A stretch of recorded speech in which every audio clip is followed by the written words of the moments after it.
It's homecoming night here at Mitchell Stadium. Bluefield College is back in the two Virginias to face off in an Appalachian Division contest against the St. Andrews Knights. Hello, everybody. Bailey Engel and Alex Martin. We're glad to have you with us here on the Rams Digital Sports Network. And Alex, we've been talking about how Bluefield College played this team 2 years ago, and St. Andrews, they're going to be a team that really fights hard because when you played against them, they jumped out to a considerable lead, and the Rams had to fight back. Yeah, absolutely. When I played them, they were a first-year program. Nobody really thought much about them. They came in here, put 17 unanswered points before we realized what was going on. And they proved themselves year after year. So this should be a good battle. Well, they have been proving themselves this year, playing in tight games. And right now, Alex, this is a battle for second place in the Appalachian Division. St. Andrews coming into this one 3-4. All the Rams are 2-5. But how about that comeback for Bluefield College last week, down by 21 at half, and ended up getting a 57-54 win? Unbelievable. That game was perfect. The run game was going. The defense was playing. Everything seemed to click. The run game really did work, and we'll have to watch out today for Tavis White for Bluefield College. He had 186 yards rushing for BC, while Aiden Wilder also had 4 touchdowns on the ground, the senior quarterback from Portland, Oregon, for Bluefield College. As we take a look at the defense, though, another solid week for DeMarcus Wimbush. It'll be key for him to stay consistent today against a couple of great guys on this offense for St. Andrews. Number one, their wide receiver, Jermaine Trotman. He's averaging 105 yards a game in the air. Yeah, absolutely. They have a dual threat quarterback, both of them, and our defense just has to stick to their responsibility. Deshaun Ferguson, the running quarterback for St. Andrews, headed by David Harper in his 3rd season. And then Casey Otto, a little bit more of a throwing threat for the St. Andrews Knights as the coin toss is almost underway here at homecoming. Rams and St. Andrews battling for second place here at Mitchell Stadium on homecoming night in Bluefield, West Virginia.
Welcome back to Mitchell Stadium, everyone. Bluefield College ready to kick off to St. Andrews, a battle for second place in the Appalachian Division. St. Andrews coming into this one 3-4, and the Rams at 2-5. St. Andrews bouncing back from a 2-7 year last year, but interestingly enough, in your senior year, Alex, you did not get to play St. Andrews because of a hurricane, and that really must have changed things up in the Appalachian Division.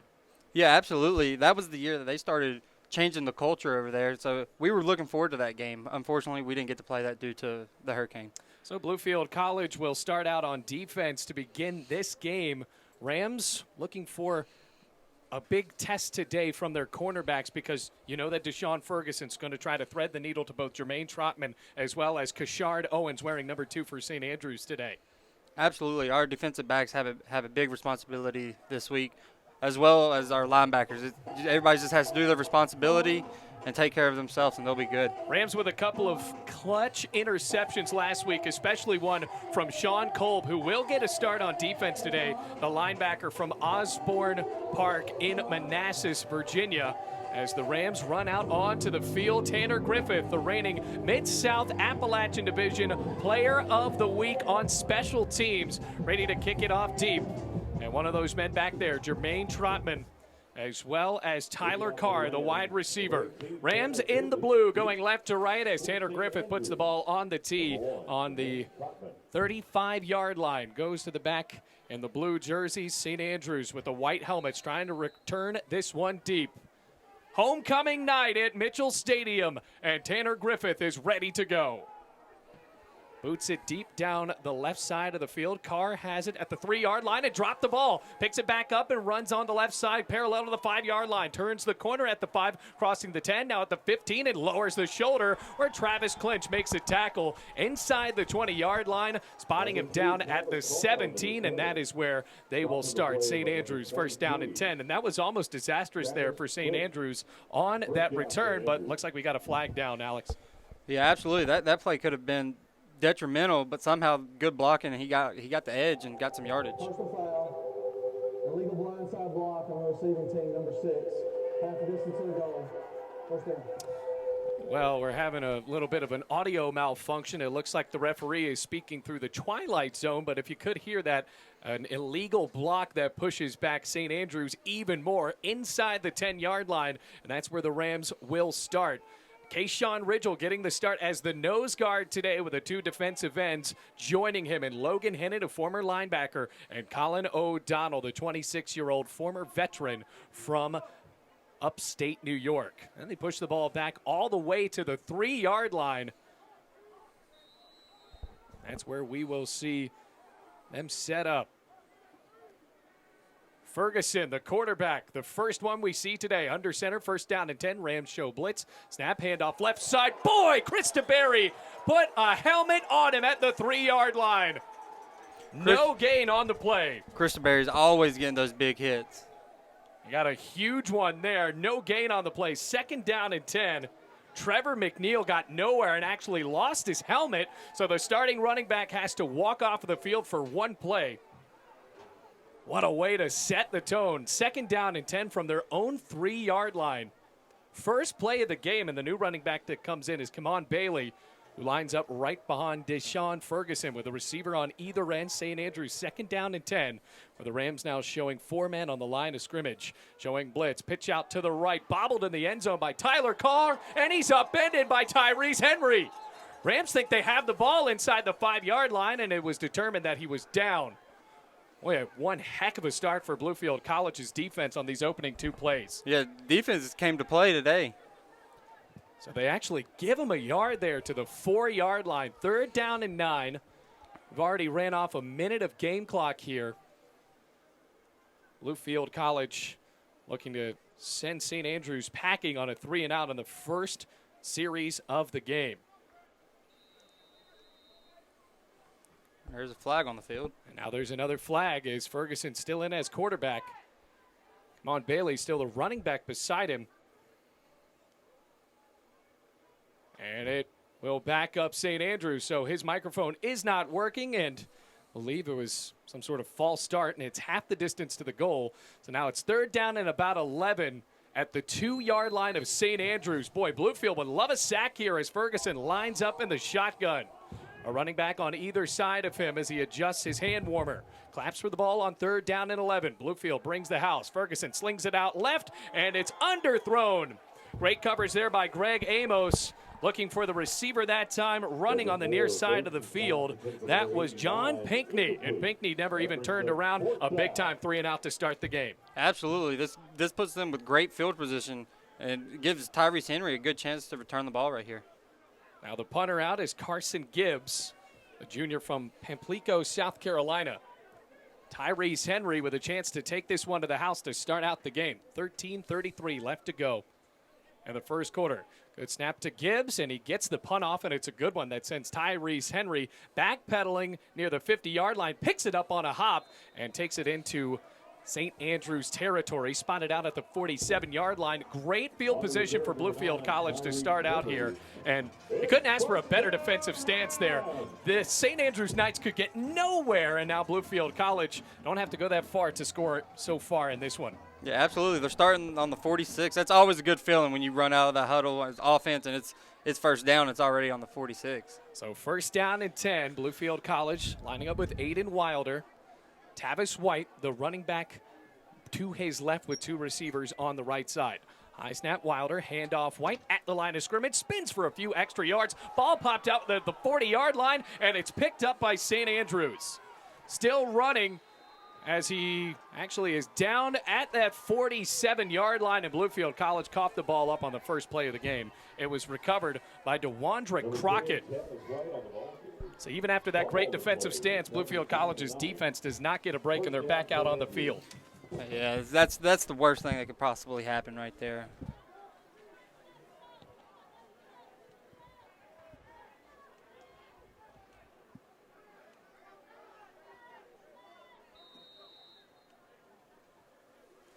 So Bluefield College setting up on 1st down and 10 on defense. Here comes Ferguson in the gun. The running back right behind him.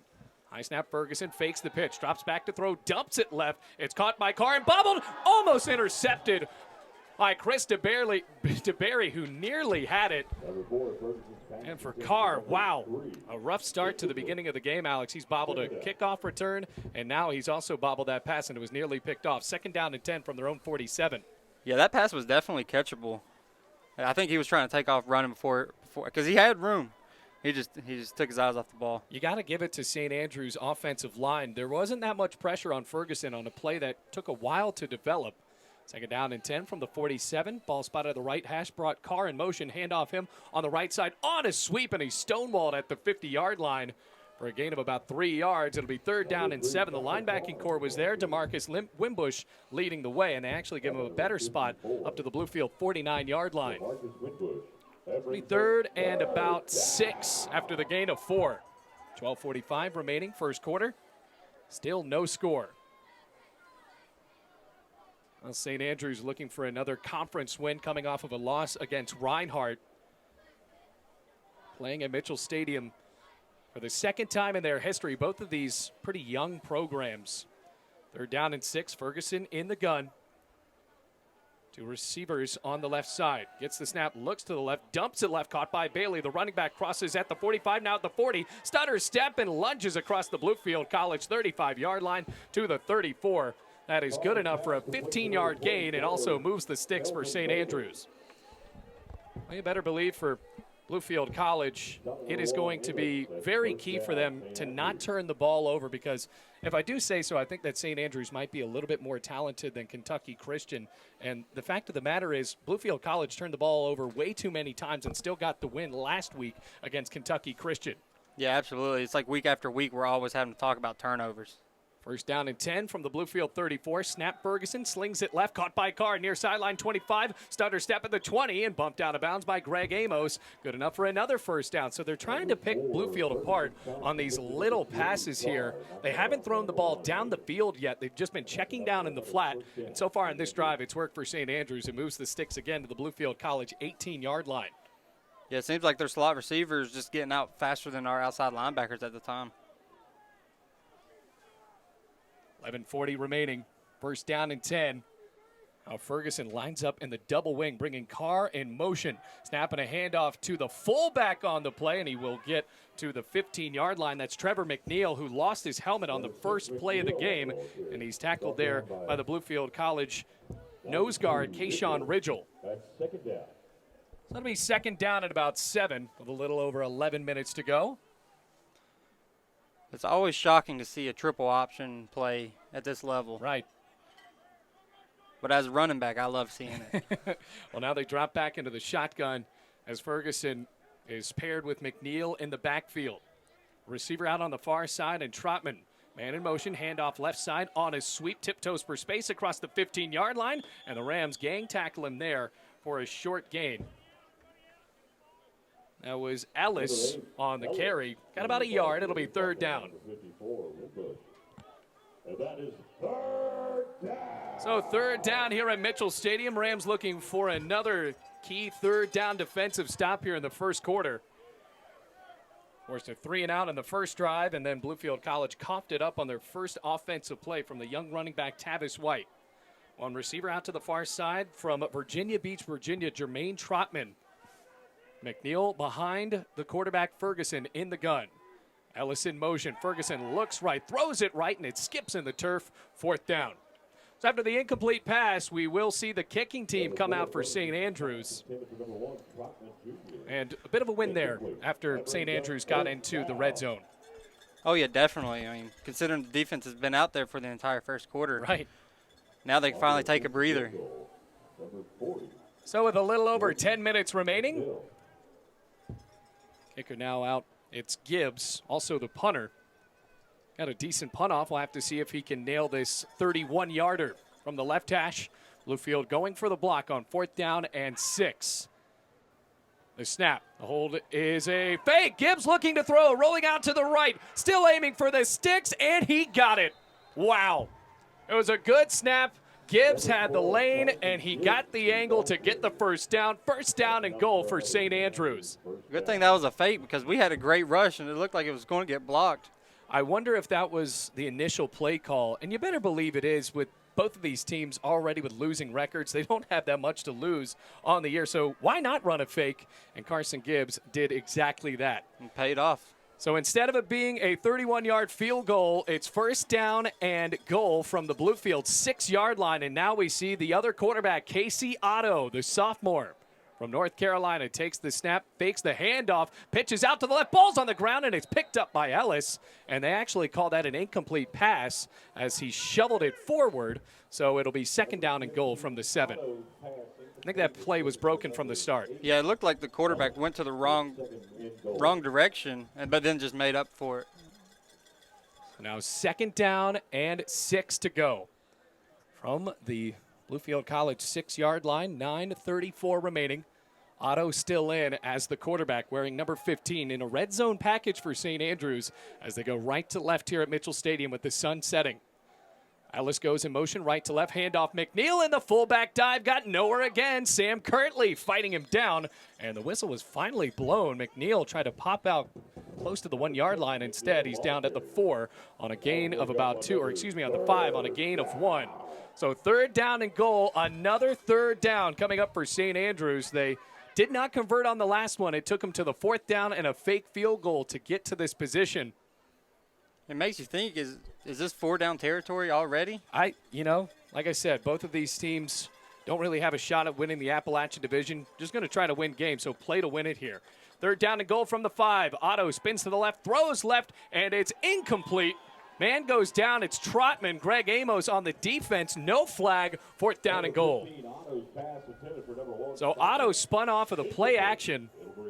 Tried to misdirect the Bluefield College defense there, and Greg Amos with a little bit of shoving there, no call. And now Trotman will go off onto the far sideline. We're going to see Gibbs again. And now a new field goal kicker is in, Jordan Vital. So I have to see if Vital has some legs as well, or will he just try to kick this one? Be about a 21-yarder. Vital's ready from the right hash to try to take the lead with 8:52 remaining. Good snap. He swings the leg, and it is good. 3-0 the score. St. Andrews scoring off with a Bluefield College fumble from Tavis White, and it's 3-0 St. Andrews with 8:48 remaining in the first quarter here on the Rams Digital Sports Network.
Gibbs ready to kick it off. St. Andrews scored after Bluefield College fumbled. It's a short kick now to Jonathan Green. Crosses at the 25, near sideline 30. Stiff arm across the 35 and dragged down at the 36-yard line on the near sideline. Well, Bluefield College only ran one offensive play the last time, and they ended up fumbling from Tavis White after he tried to extend that run. And you got to really love the tenacity of the running back there, just have to hold on to the ball as Bluefield College tries to establish more of a run game. Yeah, if you're the running back, you just got to shake it off. Yeah. Just move on to the next play. Well, Jackson Link, the freshman wide receiver, lines up as the lone receiver on the right side with three receivers to the left. Wilder on first down, takes it on a draw up the middle, crosses the 40-yard line, and lunges his way to the 42 on a gain of about 6 yards. 2nd down and 4 coming up for Bluefield College. Aiden Wilder off the ball here. It'll be 2nd down. So actually give him about a 7-yard gain to the 43-yard line, and Bluefield College will line up with a couple of receivers on the left side, make it 3. Same exact formation with Tavis White, the running back to his left. 3-0 the score. St. Andrews leading with 8:14 remaining in the first quarter. Wilder throws it right. It's caught by Jackson Link as he goes down onto the turf, and it's good enough for a first down on a gain of about 4 yards up to the Bluefield College 47-yard line. So it looks like, Alex, they might try to dink and dunk just like St. Andrews did on Bluefield College on that last drive. Yeah, absolutely. I figured they would just come out and try to run the ball, but seeing a pass right there, I mean, it was a good play call, so you can't complain. 2 receivers left, one on the right with the the tight end, Alan Bowen, lowering the shoulder on the handoff to the left side. And it's a tackle made by Darius West on the run by White for about 2 yards. 2nd down and 8. So White still in as the running back for Bluefield College, the sophomore from Statesville, North Carolina. The Rams have really just tried to find some sort of consistency in the run game this year. So many running backs, so many guys getting reps. 2nd down and 8, handed off to White on the left side, turns the corner at the 50-yard line, and it's upended. And somehow he held on to the ball as his elbow was down in St. Andrews territory at the 46-yard line. Good enough for a gain of 4. It'll be 3rd down and about 3 to go. It's always a sight seeing somebody jump and go airborne and end up upside down. You think it would be cool until you do it. It's one of the scariest things you can do. Yeah, I remember you talking about it, how you said that's one thing you wanted to do, and then it happened. You're like, I don't want this never anymore. again, never again. 3rd down and 3 from the St. Andrews 46. Shotgun snap, throws it out to the left, caught by Patron. He's got the first down after he was shoestring tackled on the play by the cornerback, DeWandre Crockett, who had the fumble recovery earlier. But Bluefield College moves the chains. It is a first down in St. Andrews territory at the 41-yard line.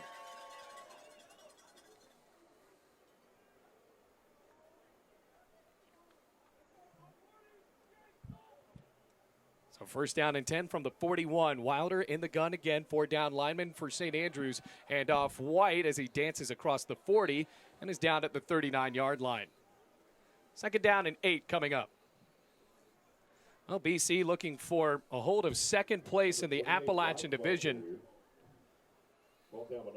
Up against the St. Andrews team they beat 34-20 2 years ago. Now they set up on 2nd down and 8 from the 39 of St. Andrews.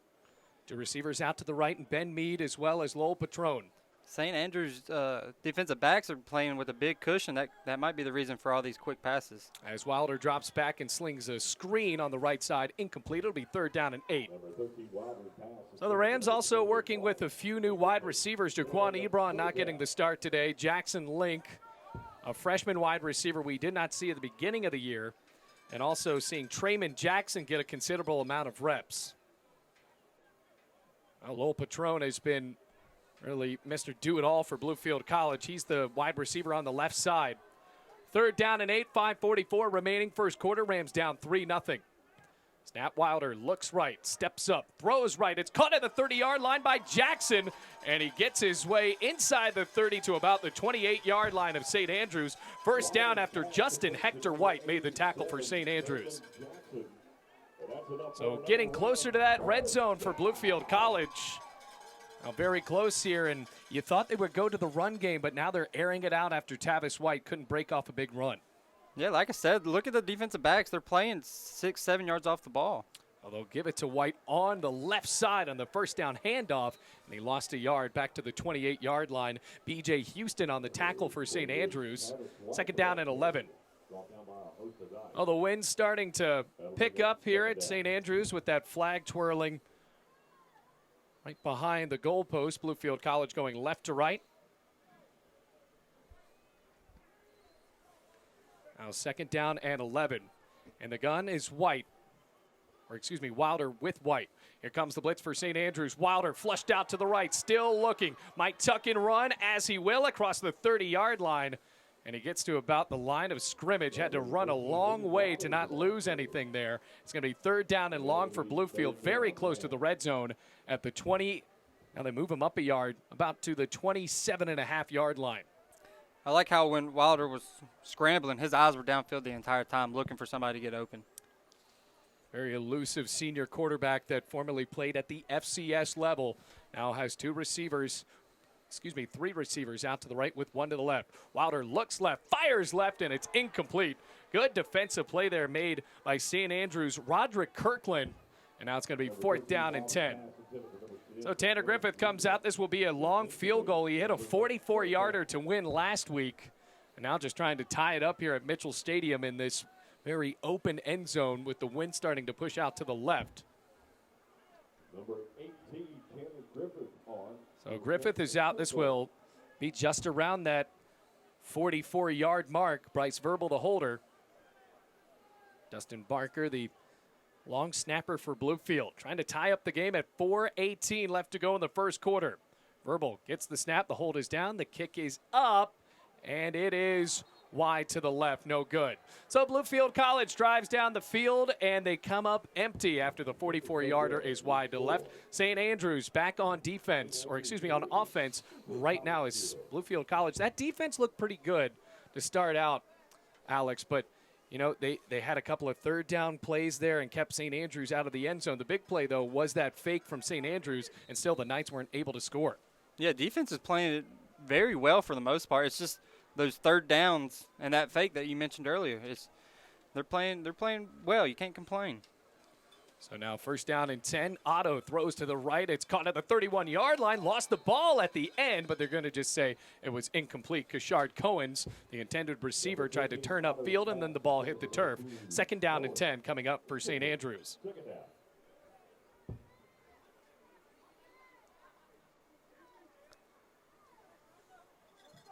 So 2nd down and 10.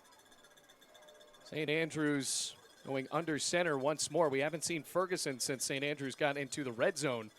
As Otto lines up under centers, takes the snap, looks downfield, heaves it near sideline for Trotman, makes the catch in stride across the 25, cuts back up the middle, and he's down at the 22-yard line. Well, he was the guy to look out for coming into this game. He had a big game at Mitchell Stadium a few years ago, and coming into this one, 105 yards per game, and now St. Andrews lines up deep in Bluefield College territory. You definitely got to watch out for him. He seems to be their deep threat that they go to. So Trotman, the 5'11", 165 junior from Virginia Beach, going up against Greg Amos, another guy from the 757. First down and 10 at the 22-yard line. Otto looks right, fires end zone, incomplete. Cohen's the intended receiver, and it went over his head. So it'll be second down and 10 to go from the 22-yard line. 3:41 remaining first quarter. Rams looking for a chance to stop Casey Otto. Comes in right around 121 yards per game. Throws a little bit more. He has 8 touchdown passes in the air, 4 touchdowns on the ground. Well, Ferguson has 7 touchdowns rushing, but only 2 touchdowns throwing. Second down and 10, handoff right side, cuts in the left side, cutting at the 15, now at the 10, and at the 5, he dives for the pylon. Touchdown. The running back on the play 35, Frederick Thames, the ball carrier. was Frederick Thames, who got into the end zone on a 22-yard scamper, ready to make it 10-0 after this PAT. That was good effort by the running back right there. He had initially had contact about the 6-yard line. He just pushed in and dove. Now St. Andrews scoring and back-to-back drives to get their first touchdown today from really their third option at running back. So Thames is in. Ready to make it 10-0.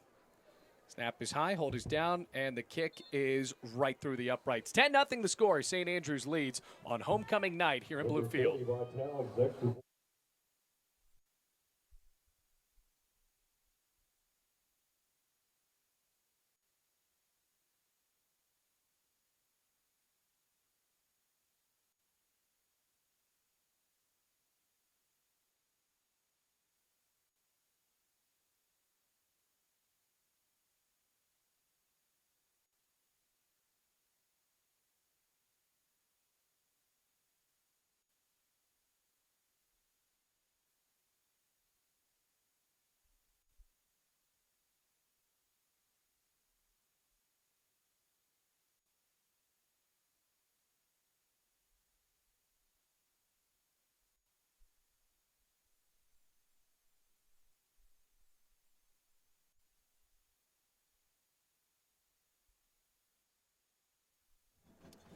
Well, 10-0 the score, still in the first quarter after the 22-yard run from Timms after the big bomb of a pass to Jermaine Trotman.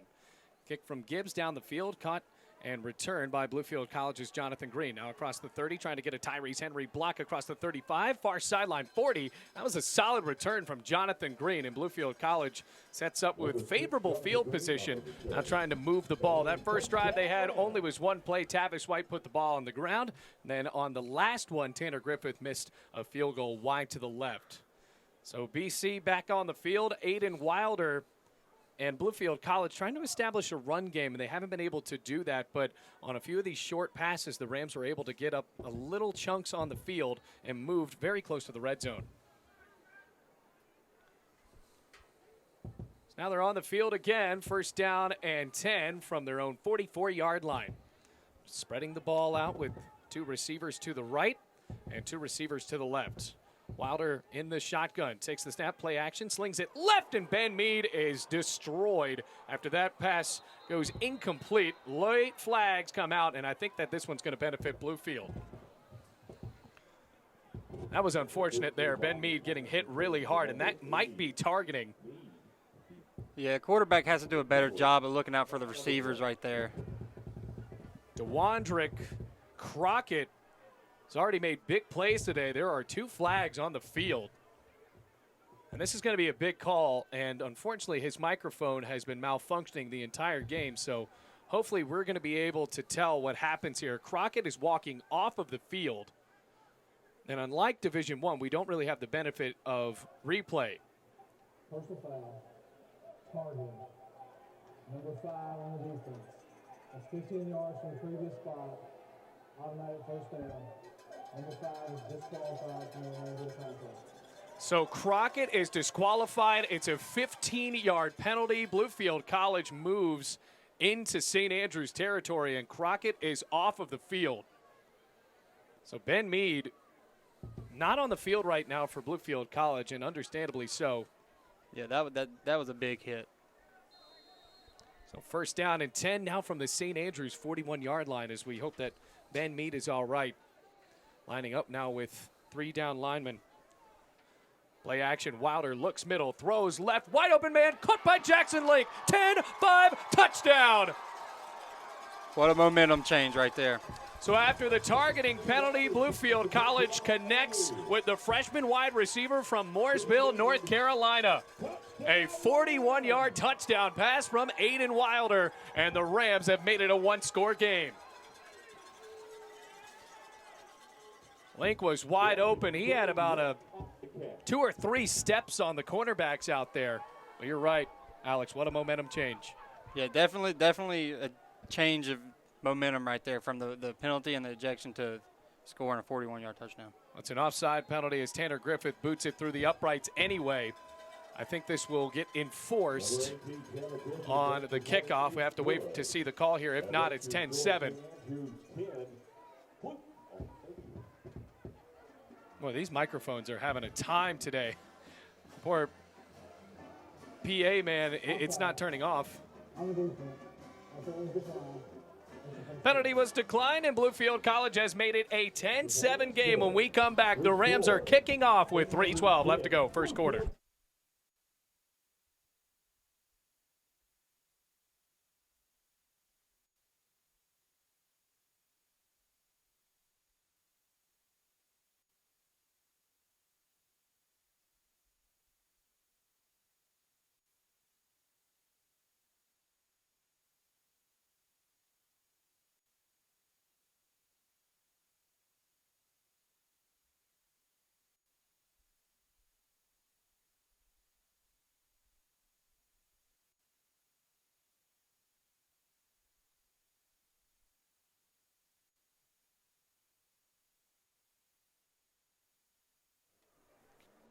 .312 remaining, a big touchdown pass of 41 yards from Aiden Wilder to Jackson Link.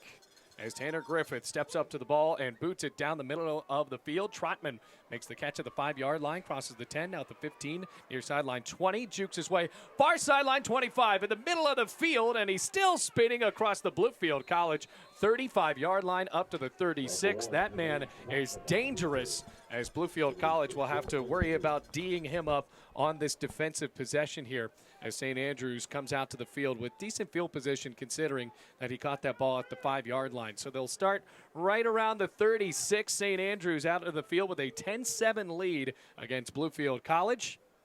Timms with the 22-yard run on the near side, and they also had a field goal following a Bluefield College fumble, with the Rams on the board after the big touchdown pass to the freshman Jackson Link. 3:03 remaining first quarter. Ferguson back in as the quarterback. McNeil, the running back, behind him. Play action. Ferguson, pump fakes, fires far sideline, incomplete. Looking for Kashard Cohen's on the play.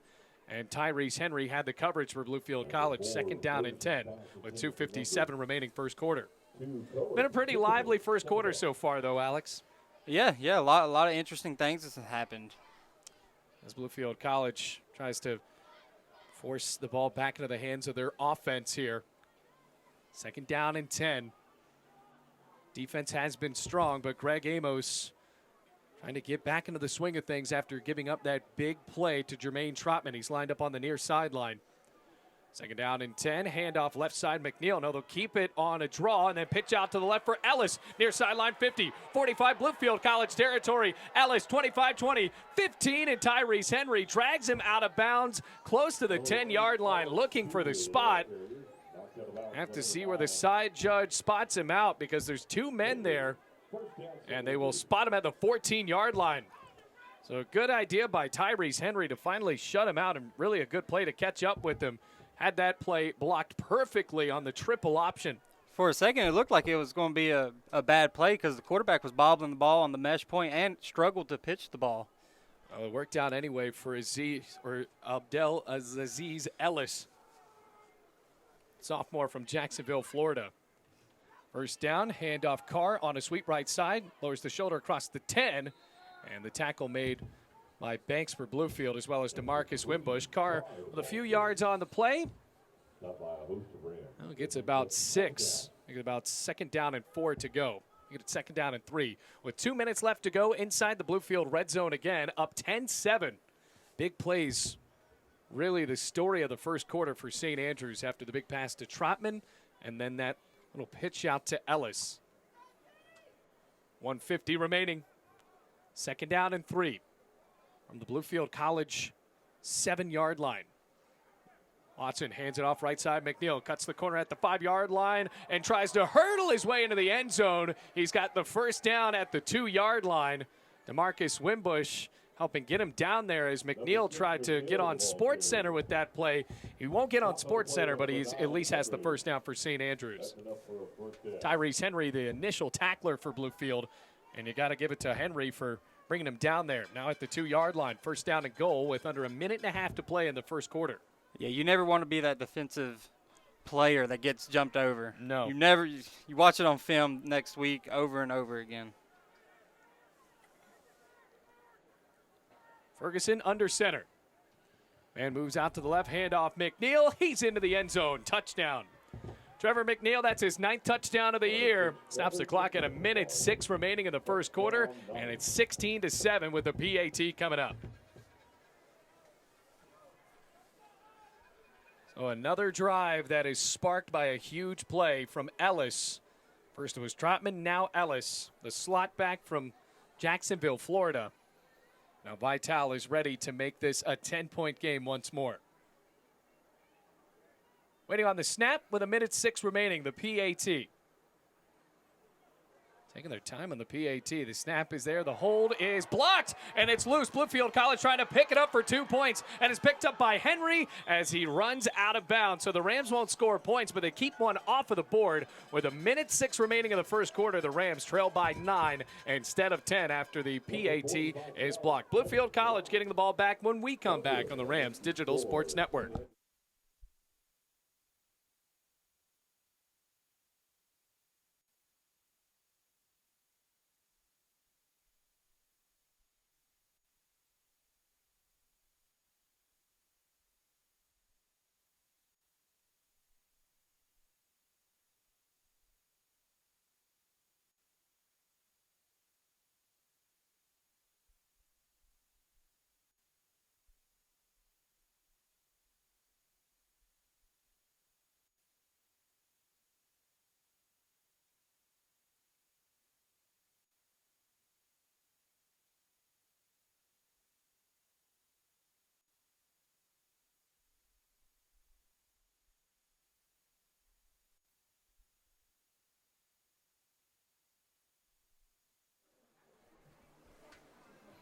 Welcome back, everyone. 16-7. The touchdown was there from Trevor McNeil, his 9th of the year, but the PAT was blocked and nearly taken back for 2 points from Tyrese Henry.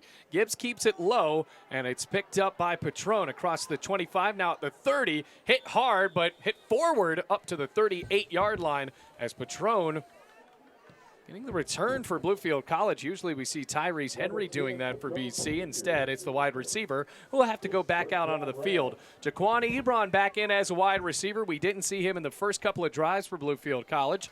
Jermaine Jackson as well as Jackson Link, who just caught that touchdown pass for BC on the last drive. So first down and 10 with a minute remaining in the first quarter. Rams going left to right against St. Andrews. White, the running back, in the gun with Wilder. Play action, throws it left, wide open Link, but he underthrew him at the 50-yard line. So that stops the clock at 56 seconds, second down and 10. Wide open right there. You can't miss that. Well, Link has been wide open. If you're just now joining us, a man has been ejected. It was DeWandre Crockett who picked up a fumble for St. Andrews on the first drive. So he was a key player in that defense, but ejected after a hit to Ben Mead. Second down and 10, throwing it right side, caught by Patron in St. Andrews territory across the 50, and almost got up to the 45-yard line, but they spot him down at the 46 after Patron reached. It's good enough for a first down, though, with under 50 seconds to play in the first quarter. We're starting to see him go to that quick passing game right now more than the run game. See if they do it here with 3 receivers to the left on first down. Wilder checks down the flat, has to roll out right, under pressure, still looking. Play action again, a pump fake again as he runs out of bounds at the line of scrimmage. And I believe they might give him a yard of gain on that play. And it looks like they will at the 45-yard line of St. Andrews. With 35 seconds left to go, the clock remains rolling. 16-7 the score, Rams down by 9. St. Andrews lining up 3 down linemen, 1 linebacker on the far side. 2nd down and 9 from the 45. Handoff White, near sideline, stumbles across the 35, regains his footing, and gets the 1st down at the 30-yard line of St. Andrews. 15-yard play, and a flag coming out after that will stop the clock. The tackle made by Andy Austin, and we'll see what this flag is. It's going to be unsportsmanlike on White. Enough for a Rams first down. It looked like he shoved him after. And White goes out on the near sideline getting a talking to from the senior Alan Bowen. So virtually that 15-yard run will be pushed back to the origins of it. He's already off of the field. After the play, unsportsmanlike conduct, number 28 on the offense. The play resulted in a 1st down. It'll be a 15-yard penalty. It'll be 1st and 10 Bluefield. So it pushes us all the way back to the 45, and it's a 1st down for Bluefield. Well, a very young mistake on the play for BC. Can't shove him after that. And they immediately take him out with a new running back now coming in for the Rams, and Cameron Wright.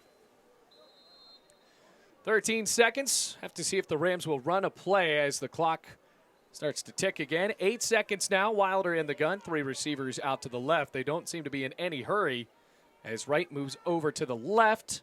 And he actually gets the play off right before the end of the 1st quarter as Wilder throws it right side. Caught by Patron. Spins his way inside the 20-yard line. Into the red zone he goes. And it looked like they were trying to catch if St. Andrews was sleeping there. And Bluefield College ran a play anyway. 1st down Rams inside the 20. And that ends the 1st quarter. Bluefield College down 16-7, but driving on homecoming night as we start the 2nd quarter.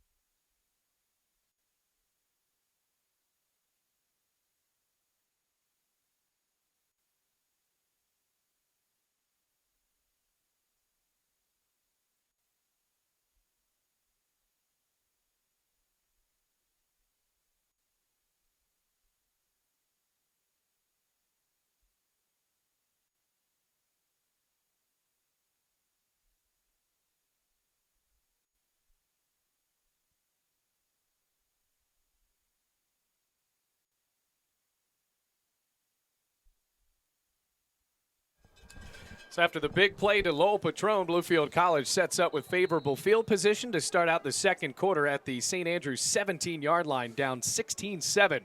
2 receivers left, high snap, Wilder, handoff, Cameron Wright, and that play had no prayer from the start. Defensive linemen all over it.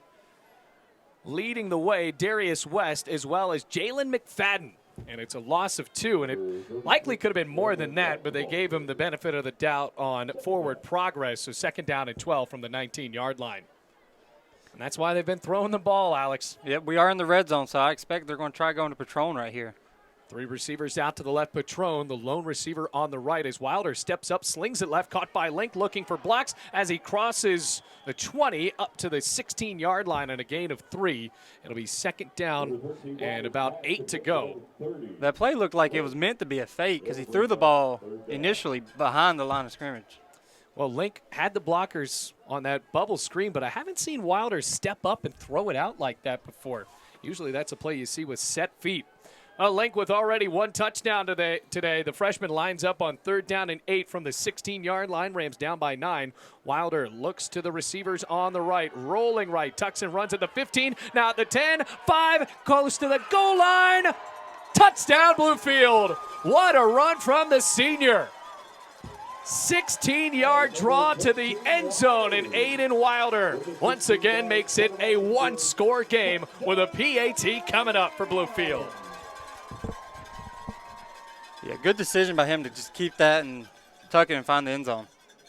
What a run for Aiden Wilder, senior from Portland, Oregon, as Griffith lines up as the kicker, swings the leg, and it is good. So we have ourselves a 2-point game, 16-14. Bluefield College trailing by 2 here on the Rams Digital Sports Network.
Tanner Griffith ready to kick this one after Bluefield College scores off of the QB's legs, Aiden Wilder. Griffith boots the ball deep in the air up to the 10-yard line. It's caught by Tyler Carr, crossing the 20, near sideline 25, lowers the shoulder across the 30, runs out of bounds close to the 35-yard line. That's where St. Andrews will set up shop. So St. Andrews scoring on back-to-back drives from back-to-back big plays, one from Jermaine Trotman, another one from Ellis on the pitch out on a triple option. So if Bluefield College can just limit these big plays, they will be in business here as now they go out on defense at their 34-yard line. St. Andrews lining up in their own territory. Timms, who has a touchdown right beside Deshaun Ferguson.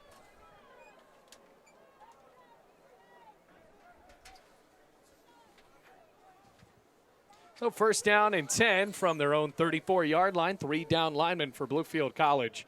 Timms goes out to the left on a pitch. He gets it crossing the 30, now at the 35. Far sideline, ripped loose, but the ball went out of bounds. Good play there by Tyrese Henry, as Henry has a limited amount of games in his football career at Bluefield College, and he is playing like it today.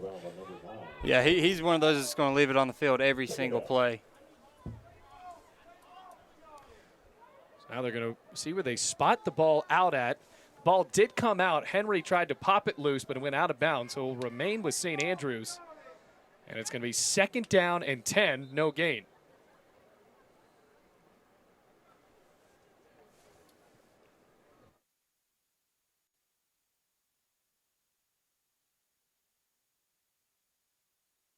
Clock to 13:29. We'll start on my So 13:29 remaining. And it clocked all the way down to 13:11. Trying to get the clock right, and it will be. 16-14 the score, second down and 10 from their own 34-yard line. No gain on the play from Timms, the third running back in the 2 deep, but we have seen more of him today than the other 2. Ferguson brings a man in motion, play action, looks middle, steps up, hangs it deep down the left side, caught by Cohen's inside the 25-yard line of Bluefield. See where they spot him out right at the 20. Another big play, Alex. It's that deep ball. It's like our defensive backs get so drawn in at the quarterback. Well, Merrick Banks was on the coverage there for BC, and Cohen's a guy with 65 yards per game. Another man that can make those big plays for St. Andrews and now sets them up in the red zone once more. 16-14 the score. The Rams need a turnover badly because St. Andrews has been able to convert in these situations on the last 2 drives. First down and 10 from the Bluefield College 20-yard line. Snap handed off right side on a sweep, cutting for room across the 20 and brought down at the 15-yard line. Sam Kirtley on the tackle. And that was Trevor Innes on the run. Number 28, Lavelle, the ball carrier. Second down. So as he goes out onto the far sideline, actually Innes still in the game for St. Andrews. Second down and 5 from the Bluefield 15, and well, Bluefield College can make some adjustments. I believe that defensive front has played well so far for them, along with the linebacking core. Second down and 5. Ferguson, the snap, rolls out to the left, cuts for space across Colin O'Donnell, breaks a few tackles, and DeMarcus Wimbush brings him down. That's the first tackle of the next 5 he needs to become the Bluefield College all-time leading tackler. So now only 4 more to go, and now a third down coming up for St. Andrews in the red zone of Bluefield College with 11:50 remaining in the half. This is a big third down for defense. Well, we saw them fail on third down before, but then they went back to a fake field goal. Now third down and 4 from the Bluefield College 15. Ferguson the snap, throws it left. It was high, and Bluefield College is right there with Tyrese Henry. Caught by Ennis. He's very close to the yard to gain, but they'll spot him at the 11-yard line. Fourth down and 1, and Henry laying down the wood in one of his last games as a Bluefield College Ram. Yeah, what a great hit. He reacted so fast to that. That play could have easily been a first down, but he prevented that. And to give it to Ennis for holding on. Bluefield College initially looked like they were going to go back into the field goal unit for St. Andrews, but they're going to go for it on fourth down and 1 at the 15-yard line, the 11. Ferguson under center. Play clock down to 3. Movement on the line of scrimmage, and it's on St. Andrews. Flag on the play. So now I think the field goal unit's going to come back out there. False start. And a false start on St. Andrews. So the homecoming crowd loving that. We'll move them back 5 yards, so it's going to be 4th down and 6 from the 16-yard line. The last field goal attempt was blocked. So let's see if they come out with a different blocking scheme. Just going to counter that. So the PAT was blocked the last time out. Vital already 1 for 1 for the field goal today. This one will be from 33 yards. Otto the holder. 4th down and 6. The snap, the hold, the kick is up, and it is good. So it remains a one-score game after Bluefield College's defense locks down in the red zone. But now it is 19-14 with St. Andrews leading by 5 with 10.5 minutes left to go in the half.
.10:31 remaining second quarter. Carson Gibbs and his St. Andrews Knights leading 19-14, and they keep a kick on the ground. Popped in the air by Tyrese Henry at the 16-yard line, near sideline, looking for blocks across the 30. Cuts middle at the 40 and stumbles at the 39-yard line. Ennis made the tackle. And That was almost there. yeah, Tyrese Henry with that cut back up the middle. Only had about 2 guys to beat, and he slipped up at the 39-yard line. But still a decent return for Tyrese Henry. That's where Bluefield College will start, going right to left, down 19-14. Forcing a field goal on that last drive, 33 yards out from Vital. Wilder in the gun, 3 receivers to the right. Wilder scored on a touchdown his last time. And the spread. Takes the snap, looks right, play action, steps up, fires middle, wide open man, caught by Greg Ebron, near sideline 35, looking for room across the 30, and he is swiped at the 28-yard line. First down, Bluefield. Actually give it to him up to the 26 of St. Andrews. First catch of the game for the freshman from Washington, D.C., Greg Ebron. But there is a flag back at the 45, and the Whitecap just threw another one. And this could possibly negate a big penalty, or excuse me, a big gain.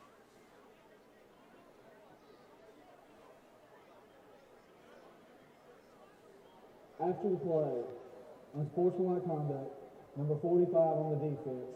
Unsportsmanlike conduct, number 87 on the offense.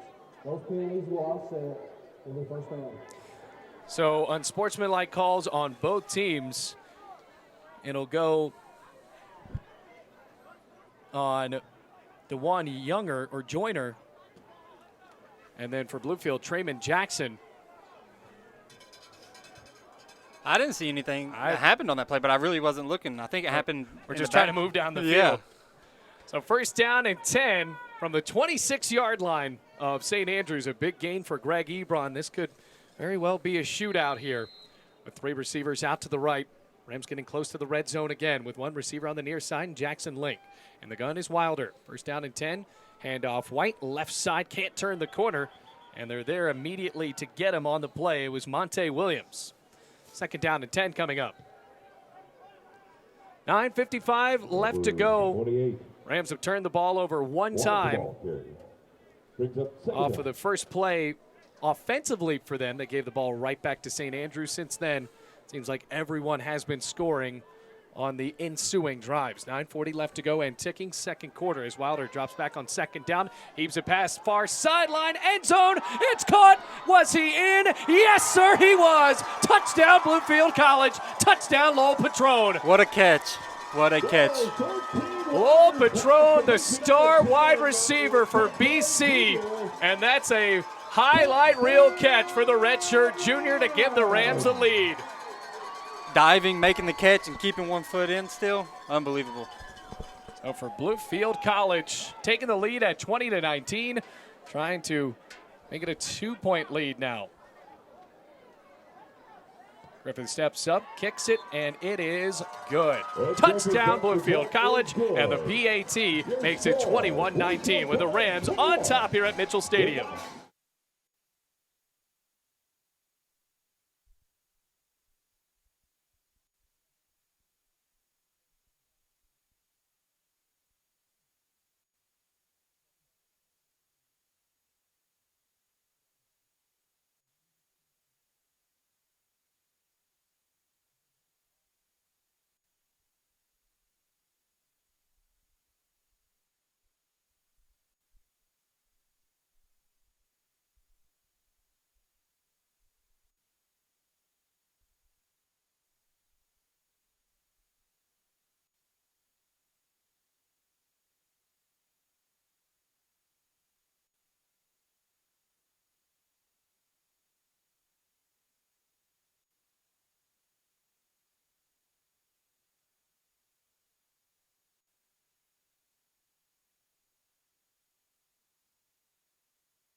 "26-yard touchdown pass to Lowell Patron.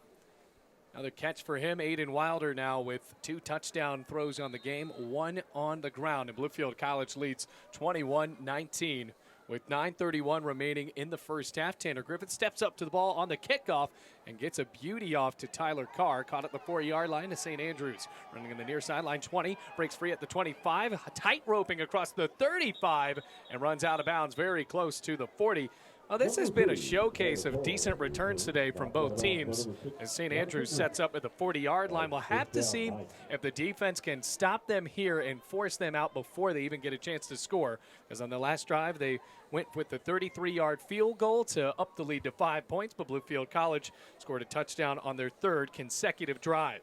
The big key here is just stop the big plays from happening. And BC has yet to prove they can do that on those last 3 drives. The last one, a big throw to Kashard Cohens that set St. Andrews up at the 20-yard line, but gotta give credit to Bluefield College's defense, stopping them on 4th down with a false start and then forcing them to kick that one away. As Otto's in the gun, takes a snap, play action, loops it down the middle of the field, and it's over the head of Kashard Cohens, who is streaking inside the 30-yard line. Good coverage on the play made by Jonathan Green, teaming up with his safety, Tyrese Henry. It'll be 2nd down and 10 from the 40. Yeah, there was no chance of anybody catching that ball right there except for us. So Bluefield College and St. Andrews battling for 2nd place in the Appalachian Division. Reinhardt really has it locked up, as they have for seemingly the entire history of the NAIA. But just trying to get to 2nd place after a rocky start to the season for BC, and what a moment it would be if they're able to win today on homecoming. Snap handoff to McNeil, up the gut, gets to the 43-yard line. Gain of 3. Linebackers there for Bluefield College. Have to see if DeMarcus Wimbush was in on the tackle. And I think that one was more of Logan Patron as well as Miles Hunt Cruz. So now it's 3rd down and 7 with under 9 minutes left to play in the 2nd quarter. Casey Otto in as the quarterback. Ferguson was in the entire drive for St. Andrews on that field goal they had on the previous effort. Now 3rd down and 7, 8:43 remaining. Rams loading up the box. DeMarcus Wimbush showing blitz, now steps back on 3rd down and 7. Here comes the blitz, throwing it near side, and Cohens makes the catch. But whistles before the play, and this one might be coming back, Alex. Yeah, I'm not sure what's happening right now. As the whistle's blue, I don't see a flag on the field. Is there a flag on the visitor sideline? False start. Yep. New offense. All 12 players not set for a second. 5-yard penalty. And then So it is a false start. The referee threw the flag, but not on the green part of the field. He left it on the sideline. And it's perched out there at the 41-yard line, so he finally picks it up. It was not visible from up here. So 8:34 left to go. It is 3rd down and 12 after they converted it on the initial pass, but the whistles blew before. So 3rd down and 12. Have to watch out for Cohens. Pinckney, the wide receiver, lined up with Greg Amos on the near side. 2 receivers out to the left.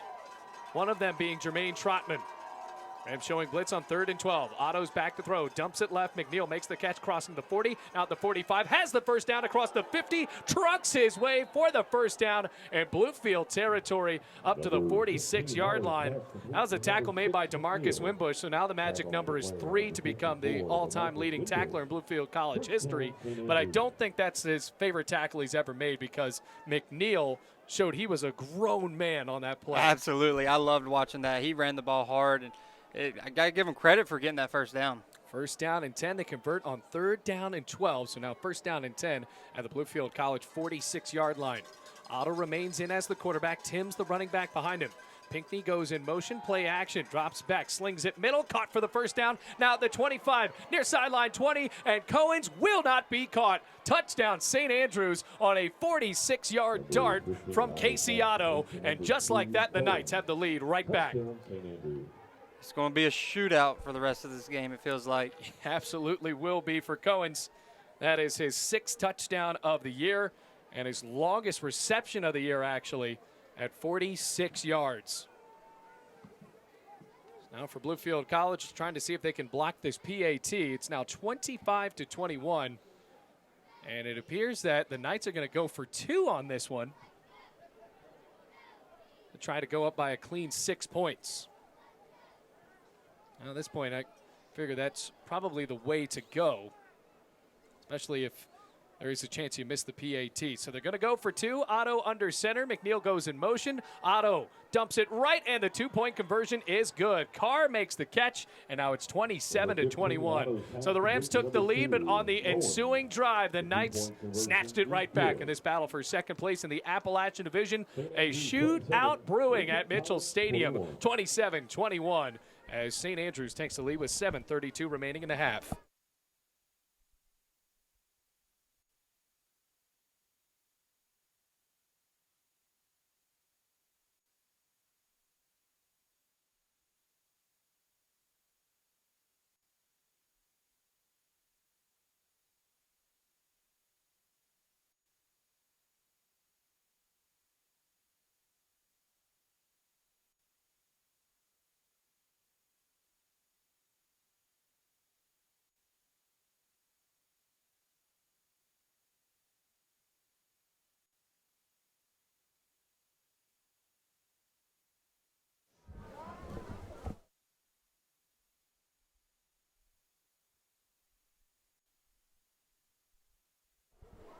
So after the 46-yard touchdown pass, St. Andrews leads here 27-21, and they're going to go with a low kick again, caught on a bounce and then slid down across the 40-yard line. Boy, St. Andrews really must be struggling in the kicking game, especially the kickoff game, as Gibbs didn't try to boot that one deep. Bluefield College, they're going to start out across their own 40 again, and that's a big part of the reason why, Alex, this game has been such a shootout, because every drive for seemingly both teams starts it around their own 40-yard line. Absolutely. That kick looked more of a onside kick or a squib kick. Right. It was a smart decision by us, Bluefield, by just falling on the ground. So 1st down and 10 for Bluefield at their own 43-yard line. Wilder already has 3 total touchdowns, 2 in the air, 1 on the ground, with White, the running back, beside him with 7:30 remaining. Snap on 1st down, play action. Wilder rolls to the right, draws right, cut to the 45, gets hit hard at the 47-yard line. Defensive end able to make the tackle for St. Andrews there. And Marvin Davis, or excuse me, that was Jalen McFadden that made the tackle. So 2nd down and 6 after the gain of 4 up to the 47 of Bluefield College. Jackson Link, wide receiver on the near side, already has a touchdown catch today. Play action. Wilder looks Link's way, instead draws up the middle again. Has the first down in St. Andrews territory. Jukes his way up to the 40-yard line. First down, Bluefield. 13-yard scamper for Aiden Wilder, and that looked dangerous there because he was almost sacked, but he still had the wherewithal to take the ball up the middle, Alex. Absolutely. He's running the ball very well. He's being smart, knowing when to fall down and prevent those big hits that everybody on defense is trying to get on a quarterback. Had 4 rushing touchdowns last week in the win over KCU. First down and 10 from the St. Andrews 40. Wilder walks up and looks out to the Trips receivers to his right. Calls for a new play, seemingly with 6:20 remaining in the first half. Takes the snap on first down. Pocket collapsing, rolling right, slings it right, and it's incomplete, but he was almost sacked. There were 3 Knights in the backfield. And for Bluefield College, they will take a second down and 10 instead of a second down and about 16. Yeah, St. Andrews, they brought everybody, it seemed like, on that play. Well, Bluefield College down by 6. They had taken the 21-19 lead. St. Andrews followed it up with a big play of their own from Kashard Cohens. Now the Rams trail by 6 with a chance to try to tie it up or take the lead with a PAT coming up after a touchdown. Trips receivers right side, ball left hash from the 40. Wilder draws up the middle and nowhere to go. Sack was made by St. Andrews. Once again, Darius West was in the backfield, and Bluefield College could not sell that one. It's a loss of about 4 yards. It'll be third down and 14. And Wilder took a big hit on that one as well. Now West was coming off of the edge. Had the read right. Draymond Jackson, the wide receiver, lining up in the slot with Jaquan Ebron on the far side. Jackson Link, lone receiver on the near side. See if the Rams try to gun it down the field here with 5:40 remaining in the second quarter. Down by 6. Third down and 14. Wilder design rollout to the right. Looks to throw, fires far sideline, incomplete, broken up on the play. Looking for Patron, and the man to break it up with was Roderick Kirkland. Fourth down and 14. And there's a rare stop by any defense in this game. St. Andrews forcing Bluefield to punt in this one. Is this the first punt that Bluefield has had? Yes, first punt. St. Andrews has punted once. Tanner Griffith comes out. He did miss a field goal, so that's the only really other time we've seen him other than the kickoffs and the PATs, which why would you ever see him anyway? He's a punter, a kicker. That's his job. So here comes Tanner Griffith out to the 41-yard line. A good kick here can make a difference. Trotman is back ready to receive inside the 15-yard line. Griffith steps up, rolls to the right, and aims for the far corner. Takes a Bluefield roll inside the 10 where it's picked up by Trotman. Far sideline 20, tight roping as he cuts at the 30-yard line. There is a flag out inside the 20-yard line. Rams said the ball popped loose. I have to see what happens in the scrum here, and they get it back. Trotman fumbled. There's a flag down inside the 20. Likely to be on St. Andrews, though, so the Rams will definitely decline if it ends up being on the Knights. Didn't get an eye on who recovered that ball, but Bluefield College will take it. During the return, holding on the receiving team. That penalty be declined. First down. So a hold on St. Andrews on the return. Bluefield College declines it, and they get a second chance in St. Andrews territory here in the second quarter with 5:20 left to go. Down by 6, 27-21. Lining up on the far hash after Trotman had the rare fumble. 3 receivers out to the left side. Link, Greg Ebron, and Draymond Jackson. Wilder checks down the flat, steps up, fires on the left sideline. It is incomplete. Greg Ebron turned around, nearly had it. And the defensive play made there by the cornerback and Idris Strange. That'll be second down and 10. But this is where we see these plays go when Bluefield College gets very close to the end zone, Alex. They like to aim it on these fade routes to make a one-on-one ball for some of their better wide receivers. Absolutely. I mean, why not? I mean, you got Patron. He's a big target in the red zone. I mean, it's a 50-50 battle. So second down and 10 as Lowell Patron lines up on the far sideline. 2 receivers either side from the right hash. Wilder back, flushed out right, still juking for space, and he's sacked. But a flag is down in the backfield. A man was down for St. Andrews. That was Monte Williams who was down, and this could be coming back for the Rams as well. But White is pushing the way of St. Andrews. But both teams think that this penalty is going to go on the other team. Personal foul. Face mask. Number 54 on the defense. 15 yards from previous spot. On that first down. So a face mask call on Devin Turner. And that is a gift for Bluefield College. 15-yard penalty that sets up the Rams inside the 19-yard line. Yeah, what a break they caught right there. So they actually spot him at the 19-yard line inside the red zone. First down and 10 for Bluefield. 5:05, and now the clock starts to tick again. Ball spotted on the right hash. Two receivers bunch far side, and two receivers spread out on the left side. Jaquan Ebron and Jackson Link for Bluefield College, with Greg Ebron and Lowell Patron on the right. Wilder looks to throw. First down and 10. Steps up, loops it near side. Jaquan Ebron makes the catch, but he was out of bounds. Number 13 Wilder's pass intended Well, for Ebron number tried to drag a 5, foot in, did Ebron. not sell it.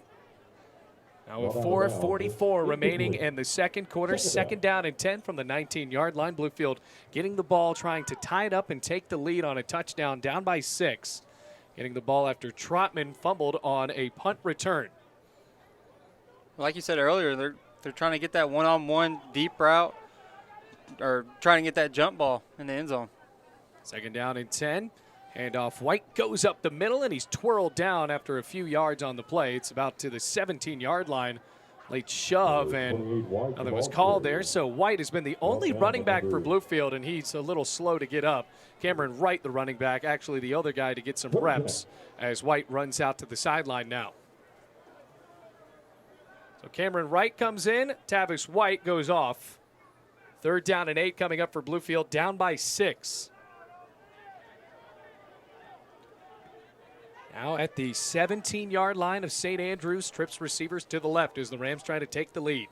Wilder's in the shotgun, takes the snap, looks left, steps up, pump fake, and he is sacked again. But a flag comes out. Turner looked like he got a piece of either the face mask or the shoulder pad there, but his helmet came off. Flag on the play. We'll have to see what the call is here. I don't believe you're allowed to make a play. Yeah, that's what I was thinking. Once your helmet comes off, you're practically a dead individual on the field. You're not allowed to do anything. So here's the call. Personal foul, number 44 on the defense. Participated in the play after his helmet came off. After this was a goal, I'm not first down. What a play that is for Bluefield. Turner lost his helmet, needed to give himself up. Now that is a relatively new rule concerning the safety of the players, and it's first down and goal instead of fourth down and long. Just because Turner did not give himself up, he lost his helmet, tackled a man anyway. Now Bluefield College gets the gift of that call. First down and goal from the 8-yard line, two receivers out to the left. Cameron Wright in as the running back. Alan Bowen, the tight end for Bluefield, on the right side. Wilder looks right, throws right, and complete. That was a bit too low for Lowell Patron. Second down and goal coming up. Number 10 Patron, incomplete. Yeah, that was just a little bit outside his reach. That's the play they usually try to dial it up for Lowell Patron, and that's a one-on-one play. We have to see if St. Andrews tries to favor the safety in that direction, because Patron is the guy to make those plays for BC. I won't be surprised if they try to go to that exact play again.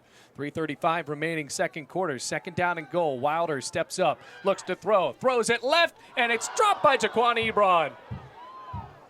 Oh, Ebron, that one popped him right in the shoulder, and it looped out of bounds. Third down and goal coming up with 3:29 remaining in the first half. Rams are down by 6. That's a catch you just have to make. Yeah, that's definitely a catchable ball, and it hurts the offense when they see that. So third down and goal from the 8-yard line. Possibly 4-down territory for Bluefield College, especially if they get it closer to the goal line here. Third down and goal, three receivers left side. The two Ebrons and Jackson Link with Patron out to the right side. Cameron Wright, the running back, shifts over to the right of Wilder now. 3 down linemen for St. Andrews. Snap on third down. Wilder steps up, goes towards the middle, and he's dragged down on a 1-yard gain. Number 13 Well, now the Wilder, field goal also unit comes out for brought down by Bluefield number College, and this 59. is really considered a win for St. Andrews, even after the penalties benefiting Bluefield College, moving them up on one 15-yard penalty and then another one that set Bluefield College in first and goal territory. The Rams can't move the ball, and on fourth down and goal from the 7, Tanner Griffith comes out for what will be a 23-yarder. From the right hash to try to make it a 3-point game. Snap, the hold, the kick is away, and Good. So now it's 27-24, 2:49 remaining in the first half. Bluefield College and St. Andrews locked in tight in a shootout at Mitchell Stadium.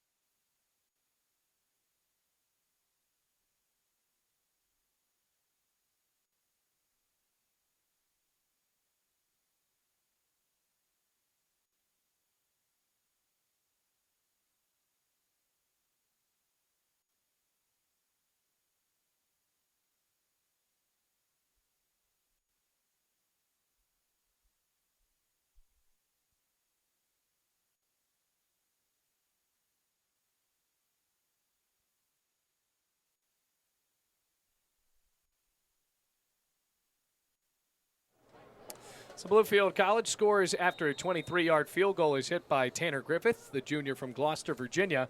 Now he's out to kick it off again, down by 3, and he boots it deep on the far side. Trotman, who fumbled his last return, makes the catch at the 6, crosses the 20, far sideline 25, 30, 35, still tight roping across the 40-yard line.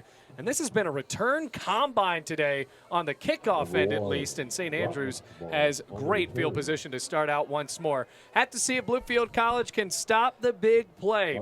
That has really dropped BC. Well, they got a break here after Bluefield College has had the ball on offense for about 5 minutes. Yeah, they're definitely refueled and ready to go. Sean Ferguson not out as the quarterback. It's Casey Otto again. Had a touchdown pass to Kashard Cohens his last time out. The wide receiver lined up on Banks on the far side. Amos lined up with Jermaine Trotman. Low snap, Otto hands off McNeil. Ball's on the ground, and Otto seemingly got it back. And now a wrestling match of the 39. It'll be second down and about 12. Rams nearly got it back from Logan Hinnett on the play. Number 8. On the Fredericksburg, Virginia native couldn't come up with the fumble recovery. Second down and 12. Second down. That was a good effort by Logan Hinnett on that, trying to get the ball. It seemed like he had no shot, but then all of a sudden they were wrestling for the ball. So second down and 12, 2:12 left to go. St. Andrews operating with a 27-24 lead. We are still in the first half. Low snap, Otto fakes the handoff, drops back, fires middle, incomplete, looking for Trotman. And he threw it behind him. Trotman tripped up after the play. No flag, third down and 12. So this is going to be key here if Bluefield College can force a punt. We have not seen them punt since the first drive of the game. And then Bluefield College fumbled right after that. So now St. Andrews, they've converted on a third down and long on their last drive. We'll have to see if they can do it again here. Exact same situation, third down and 12 from their own 39-yard line. 2 minutes flat left to go, second quarter in a game. They lead Bluefield College by 3. 3 down linemen for the Rams. Ball spotted in the middle of the field. Wimbush showing blitz. Snap to Otto, drops back, loops it left, incomplete. Trotman never turned around, and Bluefield College had him covered. So fourth down and 12 coming up, and we're going to see Carson Gibbs, the punter for St. Andrews.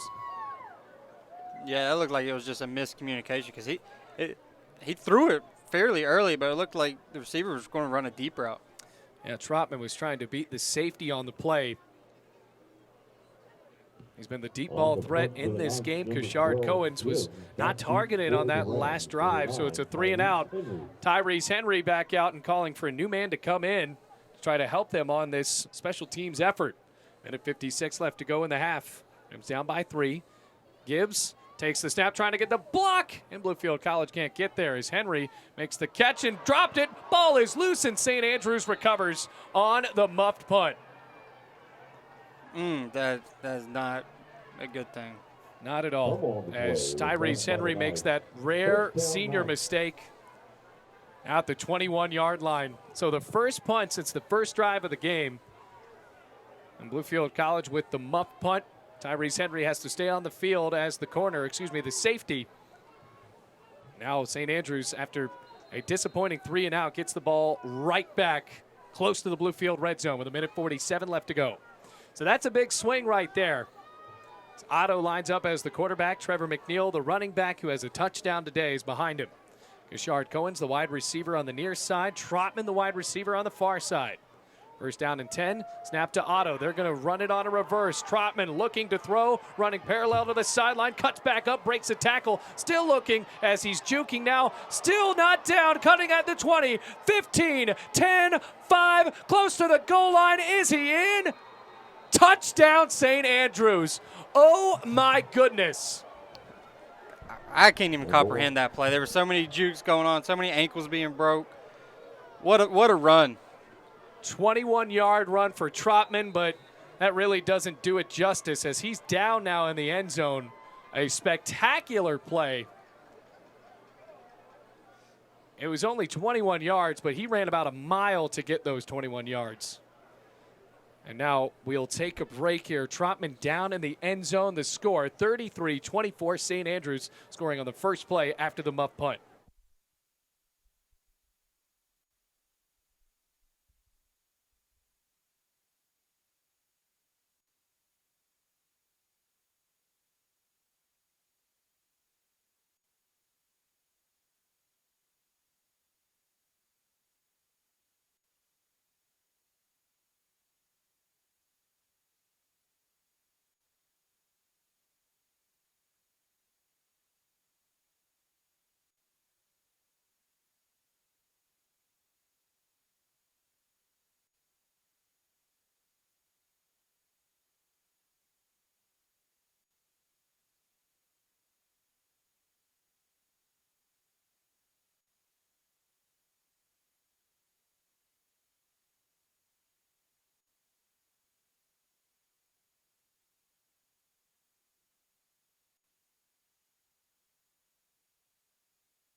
So Trotman helped off of the field after the 21-yard play.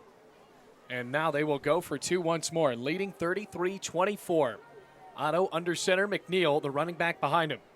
Bringing Ellis in motion, going to the left. Otto fakes the handoff and runs into the end zone. Two-point conversion is good.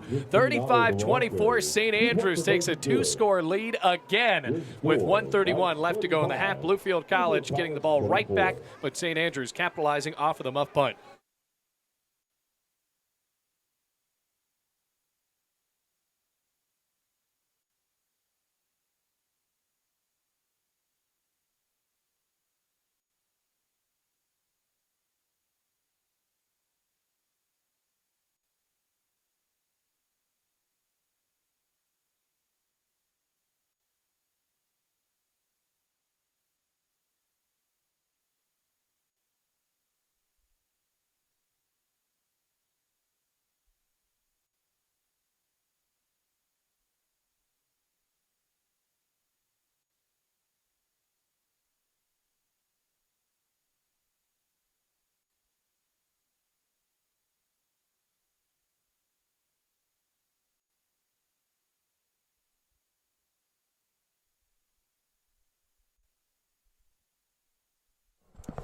All right, ready for the kickoff. 35-24. St. Andrews leads after the miscue on the punt.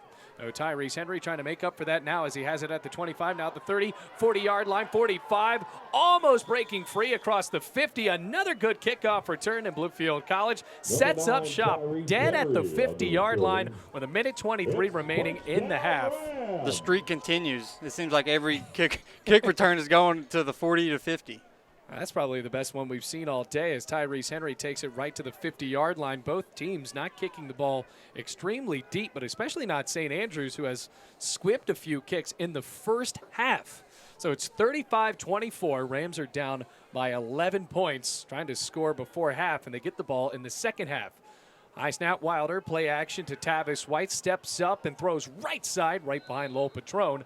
Second down and 10. And for Bluefield College, trying to get some momentum going into halftime because there will be a considerable break. It's homecoming, and they have the homecoming court here at Bluefield College. So instead of a 20-minute halftime, it's 25 minutes here at Mitchell Stadium. So a very long break. And for BC, trying to get on the board before then after St. Andrews scores on yet another drive. Second down and 10. 1:19 remaining. 3 receivers out to the right at the 50-yard line. Wilder steps up, throws it right. Patron wants to throw. He heaves it far sideline, and it's caught at the 30, inside the 30 to the 29 as Ebron went down to a knee to get it. So maybe that's the play we saw earlier. That play looked identical, just the opposite direction. So Wilder stepped up, threw it backwards. Patron wanted to throw it, and he did. So a trick play to give Bluefield a first down to the 28-yard line of St. Andrews. Link and Jackson, the receivers to the left side, 2 receivers to the right for Wilder as well. The senior steps back, throws it right, caught at the 5, and he's diving inside to the 4-yard line. Lowell Patron again. First and goal, Bluefield with 50 seconds remaining. The Rams do have all 3 timeouts. We keep saying it over and over again. He has the best hands on the team. Patron with a touchdown catch today, had a throw as well, and Bluefield College calls a timeout. And they're going to have to readjust the clock there because it ran all the way down to 42 seconds. Bluefield College taking a timeout, down by 11. And Alex, this is where Bluefield College has struggled at times today in the red zone. It seems like the playbook gets a little bit tighter, and the Rams try to force a few plays. Yeah, exactly. I mean, defense has 11 people on the field normally. Well, now you got the back of the end zone that's playing a part, so you can't really run those routes, those deep crossing routes, and then you got the out of bounds as well. So it's definitely going to take a lot of plays out of the playbook, but we need to score right here. Yeah, Bluefield College trying to score before half. Another reminder, folks, it's a 25-minute halftime because of the homecoming court and all the festivities we have here at Bluefield College. And the Rams looking for a way to try to score to make it a 3-point game, possibly if they went for 2, but they're down by 11, maybe a 4-point game. Please reset the game clock to 50.6. So they're going to reset the game clock to 50.6. They ran the clock as soon as they set the chains, and they get the clock to the right point. So 3 receivers out to the left, Link, Jaquan Ebron, and Trayman Jackson with Patron out to the right. Wilder takes the snap on first down, rolls out left, still looking, throws it away, and that took a good amount of athleticism to even get that throw off. Runs the clock down to 45 seconds, second down and goal from the 4-yard line. Smart decision throwing that ball away. Because for Wilder rolling out, he had guys down in his neck the entire time he was running. It was Monte Williams again, who's been in the backfield for a good amount of the first half. So second down and goal from the 4-yard line. Rams going back in the shotgun. White, the running back. Rams have 2 timeouts. Lincoln Jackson, the receivers on the left. Ebron and Patron on the right. As Wilder steps back, rolls right. Throws it, end zone, incomplete. Another drop. That one was going to be a little bit tougher to catch for Jaquan Ebron because it was an absolute 4-seam fastball into the end zone. But now it'll be third down and goal from the 4. It was a dart, but you got to come down with that. Struggles today for Jaquan Ebron. Making a couple of drops in the end zone, trying to redeem himself here as he lines up on the left side. Trayman Jackson, another receiver, joining him on the left with Jackson Link, the wide receiver on the farthest end to the near side. Here's White, the running back with Wilder. Third down and goal from the 4, 39 seconds remaining in the half. Play clock is down to 5, now at 4. Wilder gets the play off high snap, looks right, throws it right, poke free. Patron was the intended receiver, and the cornerback on the play, Roderick Kirkland, made it again as he poked it loose, and now Tanner Griffith comes out to kick this one. Disappointing there for Bluefield as they set up at the 4-yard line after the catch from Patron, but they couldn't move the ball after that. Yeah, disappointing, but we're getting something out of it. 3 points is not as good as 7 points, but it's something. Well, Tanner Griffith trying to get those 3 points for Bluefield. A chip shot here from 21 yards. Excuse me. Yeah, it's 21 yards out. High snap. Verbal got the hold down, and that was a struggle. Griffith gets the kickoff, and it's good. With 33 seconds remaining, the shootout continues. 35-27. The Rams are down by 8 with a kickoff coming up and a little over half a minute left to play in the first half.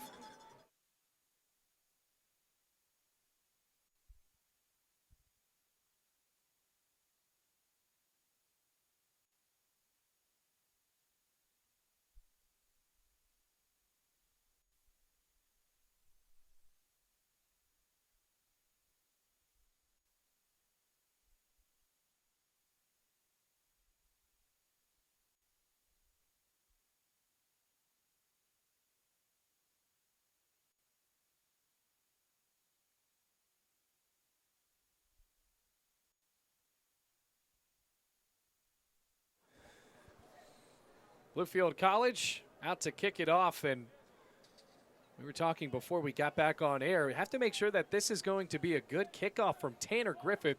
The Rams down by 8, 33 seconds remaining. The returns have all gotten to right around the 40-yard line, and a good throw could set up St. Andrews, who has all 3 of their timeouts, with great field goal position for Vital.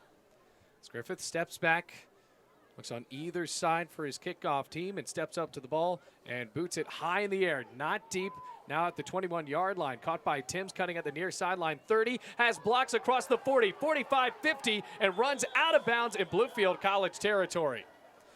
And that's something I don't always understand with Bluefield College, Alex, is the fact that we see a lot of kickoffs like that, intentionally kicked straight into the air, that really help out the opposing team. And now they'll have a decent shot with 27 seconds to not only kick a field goal but score a touchdown. Well, sometimes what the coaches call for the kick to be kicked isn't where the ball is actually kicked to. So maybe the coaches are trying to get a good sky kick, giving our defense time to run down and make a play, but there's no telling. Well, they unfortunately for Bluefield College, they kicked it to a running back who already has a touchdown in this game. So a guy with athleticism, usually he'll just kick that to a linebacker that doesn't want any part of it, and it was returned to the 45 of Bluefield. So here's Otto in the gun on first down, fakes the handoff, steps up, looks middle, throws it right, and it's caught inside the 30. What a play. Jonathan Green had him covered well, but instead, St. Andrews wide receiver Dylan Barr hauls it in at the 30-yard line with the clock continuing to roll now at the 19-second mark, and St. Andrews calls a timeout. So David Harper burns his first timeout of the second half with 17 seconds remaining. Right now you're looking at around a 47-yard field goal. They're going to try to move the ball up even more. Well, Bluefield College needs a big play on defense. They haven't really put the quarterback in a compromising position tonight, Alex. And, yeah, absolutely. And, I mean, Deshaun Ferguson was the starting quarterback, but now we're seeing Casey Otto get into a rhythm for St. Andrews, and he has had decent throws to his wide receivers, and more importantly, his wide receivers have made plays. Now he's without Jermaine Trotman, who was hurt on that 21-yard reverse that he cut back up to the left side when he was trying to throw it down the right side. Now with them leading by 8:35-27, trying to get on the board before half with 18 seconds remaining. Timeout called by St. Andrews. Homecoming night here at Mitchell Stadium, a 25-minute halftime presentation coming up. Got the court coming out. We also see lots of guys from the 2009 Christian College World Series championship team. Mike White, the head coach of Bluefield College baseball, in attendance. Former athletic director as well. Now St. Andrews lines up at the 30-yard line of Bluefield. Otto's in the gun. McNeil, the running back behind him. And with 2 timeouts, they can run, but likely won't with 18 seconds remaining. Rams drop back, lots of men into coverage here. First down and 10 from the Bluefield 30-yard line. Low snap, Otto, and they will run. Cutting up across the middle at the 20 now. At the 15, cutting to the left, has the first down. Still running. 10, angling for the end zone at the 5. Is he in? Yes, he is. Casey Otto with the touchdown with 7 seconds remaining in the first half. 41-27 they lead. That was a good run. He managed his blockers well, kept his eyes downfield. That was a good run. Well, he got out. He tried to get out of bounds at one point and then was like, well, I have blockers. I'll go to the end zone. And they're going to bring out Vital to try to kick this PAT after converting on a 2-point conversion their last 2 touchdowns. Last PAT, Bluefield blocked. See if they can do it again here. Down by 14. Second straight week where the Rams have given up more than 40 points in the first half. Otto calls for the ball. It's a low snap. The hold is down. The kick is away and good. So second straight week where Bluefield College has led up 42 points in the first half. 7 seconds remain in the half as St. Andrews converted on great field position.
Homecoming night continues here, 42-27.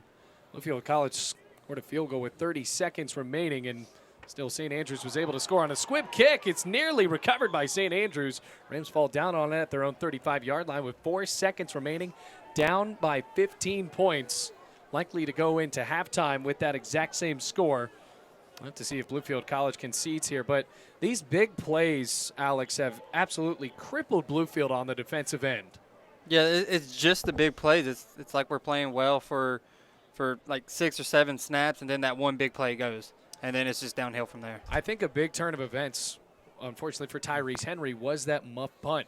Rams lining up first down and 10 at their own 35 with 4 seconds remaining, trying to get the final play to score as White gets the handoff with 4 seconds remaining, has the first down across the 45 and runs into the coverage at the 45 of St. Andrews. So that is how the first half ends, 42-27 at halftime. A complete shootout here on the campus of Bluefield College. Homecoming festivities coming up, a 25-minute halftime coming up here on the Rams Digital Sports Network.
Welcome back, everybody. We are ready to start the third quarter. Bluefield trailing 42-27, but back to receive this kick in a game that has been an absolute clinic for kickoff returns, and it's swiped into the air, caught at the 36-yard line.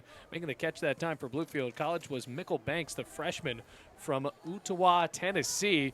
And Bluefield College has great field position again, but Bluefield College's offense needs to keep up their kind of momentum they've had as far as offense going, but they have to finish in the red zone. But defensively, they can't give up the big plays. Yeah, absolutely. I'll back on what you just said.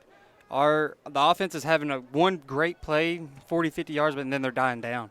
And our defense we're making the stop, but then they'll have a big play, and then it just goes downhill from there. So I have to start out here at the 38-yard line. Aiden Wilder in the gun, trips receivers to the right. Bluefield College looking for second place in the Appalachian Division. So Wilder's back, and he is sacked. Ball is out, and it's recovered by St. Andrews.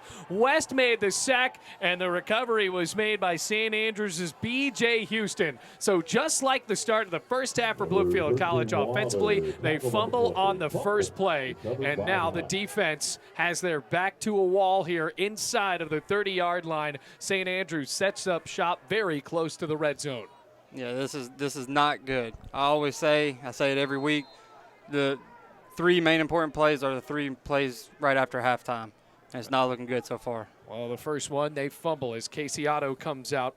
He was 4 of 10 for 151 yards. Low snap, Otto drops back to throw. Steps up, still looking, all day to throw. Rolls out right, throws across his body. It's caught on the left side by Cohens, and Sean Kolb tries to make the tackle. Cohens is still free. Breaks at the 15, 10, far sideline 5, and shoved out of bounds at the 2-yard line. But there is a flag all the way back at the 33-yard line. Yeah, this one might be coming back for holding.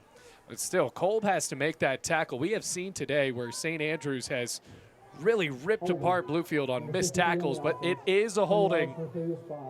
You got to wonder why the quarterback had all day. There had to be at least a little bit of holding there, and there was. So instead of first down and goal from the 2, it'll be first down and 20. With the ball all the way back to the 39-yard line. 42-27 the score. Well, the Rams now have ran 44 offensive plays. This will be the 39th for St. Andrews. First down and 20. Well, Casey Otto did not get the start today. We knew we would see two quarterbacks from St. Andrews. He has been the primary one from the second quarter on. Snap, handoff. Timms goes on the right side, and the Rams defensive front was there, led by Colin O'Donnell. Made the tackle. Joining him was Kayshawn Ridgel. It'll be second down and very long to go. Ball is spotted at the 38-yard line. Make it around the 37. It's a gain of 1. So second down and 19. We haven't seen them run on these just kind of bread and butter plays up the middle. They like to have the misdirection on the option and pitch it out to the left. And Bluefield College has not had the answer on a few of those plays today. Yeah, along with that, they've also been passing a lot in the short game a little bit. So Jermaine Trotman was injured on a 21-yard rush. He has yet to return to the game. Second down and 19, picks up the ball. Otto throws near sideline. Wide open man, caught at the 5, still going into the end zone, touchdown. It was Ellis again. He made a big play on the ground earlier, and that play seemed to be broken, but Ellis makes the touchdown catch to make this game 48-27. So Bluefield off of a muffed punt earlier on in the game, and then a fumble on the first drive, on the first play actually of the second half. They give up a touchdown on second down and 19. Here's Vitale to try to make it 49-27. Otto the holder. Rams trying to block it like they did earlier on in the game. It's a good snap, decent hold. The kick is up. And good. 49-27 the score, 13-31. Big play made by Ellis. And it's now a 22-point game at Mitchell Stadium.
Welcome back, everybody. 49-27. The score, 13:31 remaining as Gibbs kicks it high in the air on the far side, caught by Trayman Jackson.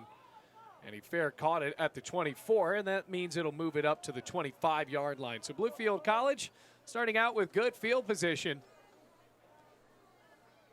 And, you know, they just cannot turn the ball over. We have seen some dastardly mistakes that ended up being big points for St. Andrews. We saw the punt muffed by Tyrese Henry, and that changed the course of the game, Alex. Yeah, it's been downhill since that. I don't think we haven't scored a point since the muffed punt. Well, we did get it, or Bluefield College did get a field goal off, yeah, and then the bad kickoff return by Tim set them up for a touchdown with 7 seconds remaining. But you're right, it was a one-score game until that happened. So first down and 10, 49-27, the score from the 25-yard line. Wilder looks left, bullets left, it's caught by Patron, has the first down across the 35, and the ball popped out at the end, and actually they call it incomplete. I think Patron might be lucky that one was called incomplete because it almost looked like he made a football move there and then the ball popped loose. So now second down and 10 from their own 25-yard line. Mike Ketchum calling the plays along with Gil Lusk, the wide receivers coach, and Dewey Lusk in his 3rd season as the head coach of Bluefield College, trying to get the Rams their 3rd win of the season. Patron is definitely favoring that left knee. He got up limping.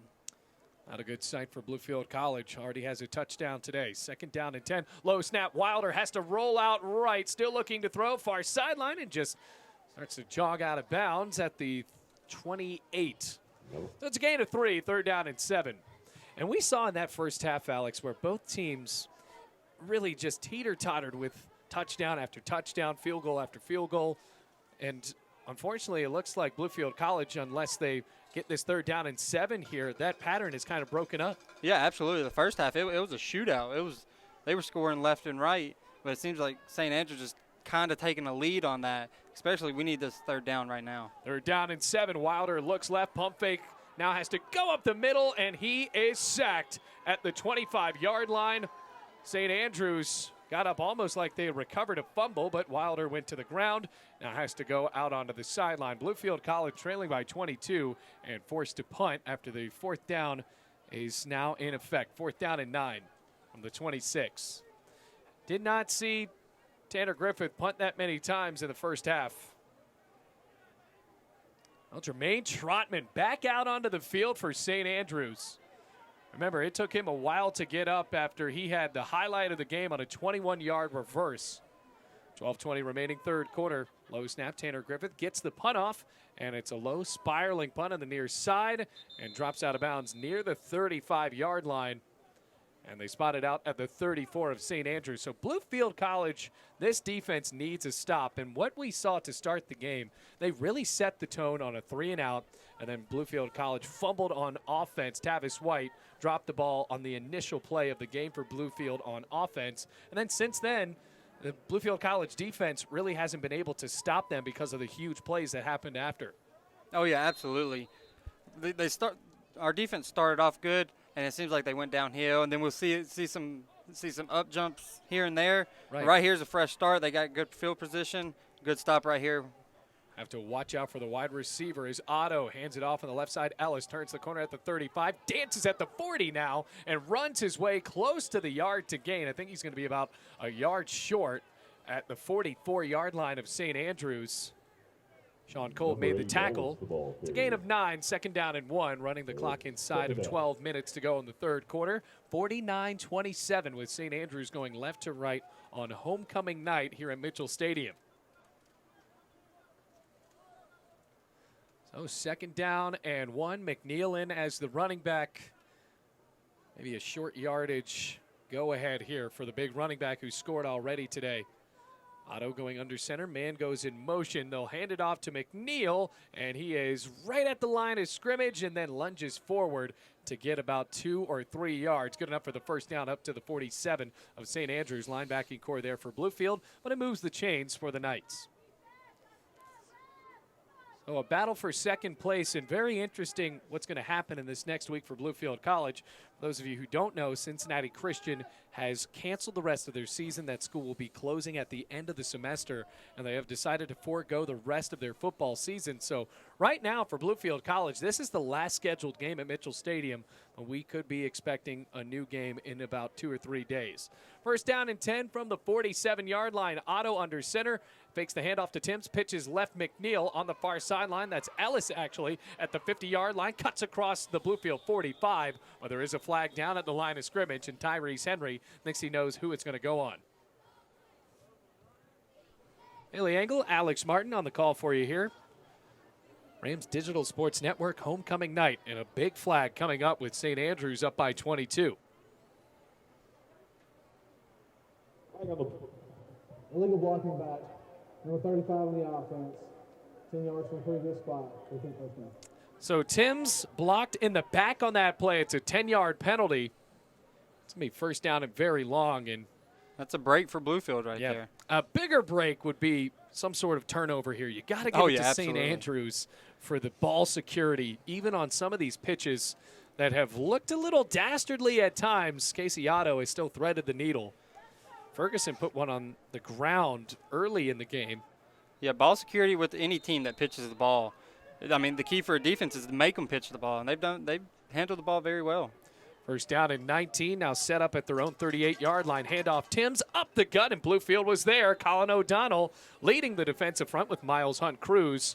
It's a gain of about 2 yards. It'll be second down and long, about 17 yards to go. Now St. Andrews scoring so quickly on so many other drives. I mean, scoring 42 points in the first half. You have to move the ball very, very quickly. And now they're starting to slow it down, milking the clock down to 10-10 and rolling in the third quarter. Yeah, you're already starting to notice that they're running the ball a lot more instead of passing. Second down and 15. From their own 42, they need to get it to the Bluefield 43-yard line. Man in motion, fakes the handoff, pitches left. It's on the ground, and Ennis falls on it. It'll be a loss up to the 41-yard line. So much scoring here in this game, but now St. Andrews stalling out, trying to run the clock down already in milk the clock out mode, up by 22 points. But now you might expect to see a big pass because Jermaine Trotman is on the field. And the Kashard Cohens have been the dialed up wide receivers in this game, but you can't sleep on Pinckney either, who's on the near side. Third down and 16 from their own 41. Otto's in the gun. Bluefield bringing the blitz. DeBerry on the near side. Dump it off to Timms across the 40. Now the 45 aims for the near sideline and breaks a tackle. Has the first down across the Bluefield 40. And Shoestring tackled at the 36. But what a play call that was for this team from St. Andrews. David Harper, the head coach. But how about the OC, Stephen Harris, in his third season, calling that play to make sure they converted on third down and very long. And, Alex, that is a backbreaker for Bluefield College's defense. Oh, yeah, it seemed like all of the defensive backs had their man covered, but nobody was there for the running back, and it was wide open, and it was just a backyard throw and catch, and he was off for the yards. Well, it looked like Bluefield College had dropped back so many men in coverage that Timms had a good amount of yards to run before anybody would even catch up to him. As Ellis gets the sweep on the left side on first down, toe tapping at the 40, and now gets his way across the Bluefield 35. For a gain of a couple of yards. We'll call it 3. Second down and 7 coming up inside of 8.5 minutes to go. Still in the third quarter, Rams are down by 22. Last week they won 57-54, and I believe they might have to score that many to get the win here today. St. Andrews is doing a great job with the time management. I mean, they've had the ball almost the whole second half. Yeah, Bluefield College fumbling on the first play of the second half for them as well, even after getting the ball on the kickoff.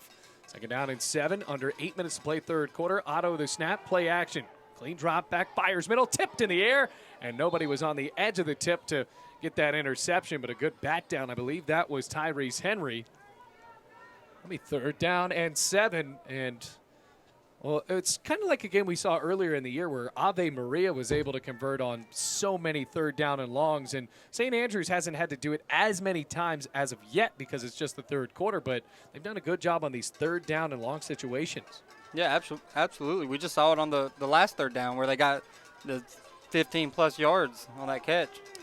So 3rd down and 7 from the Bluefield 34-yard line. Otto in the shotgun formation. It's the snap chest eye, dumps it out right, caught by Timms, crossing the 30, near sideline 25, lowers the shoulder at the 20-yard line, and he has the 1st down on the exact same play they ran to get the 3rd and 12. They convert on 3rd and 7, and the man who made the tackle, Greg Amos, is down for Bluefield College. Now he gets up and gets back out onto the field, but yet another great moment for St. Andrews, running that play on 3rd down. Yeah, it looked like the same play. Yeah. And Timms has ran that play so well, coming off of a clean sprint, already has a touchdown today. That time we had a linebacker in the vicinity. He was just too fast. Showcasing the speed. And well, St. Andrews, they're 3-4, but they have had a good amount of playmakers to work with today as now they get into the red zone again, already up by 22 points. 7:20 remaining. Rams led in this game at one point, 21-19. That feels like ages ago. 1st down and 10. Otto's in the gun. McNeil, the running back, to his right. Man in motion. Fakes the handoff. Carr instead gives to McNeil on the left side, and the big running back gets a solid chunk up to the 16-yard line on a gain of 4. 2nd down and 6. Wimbush, another tackle.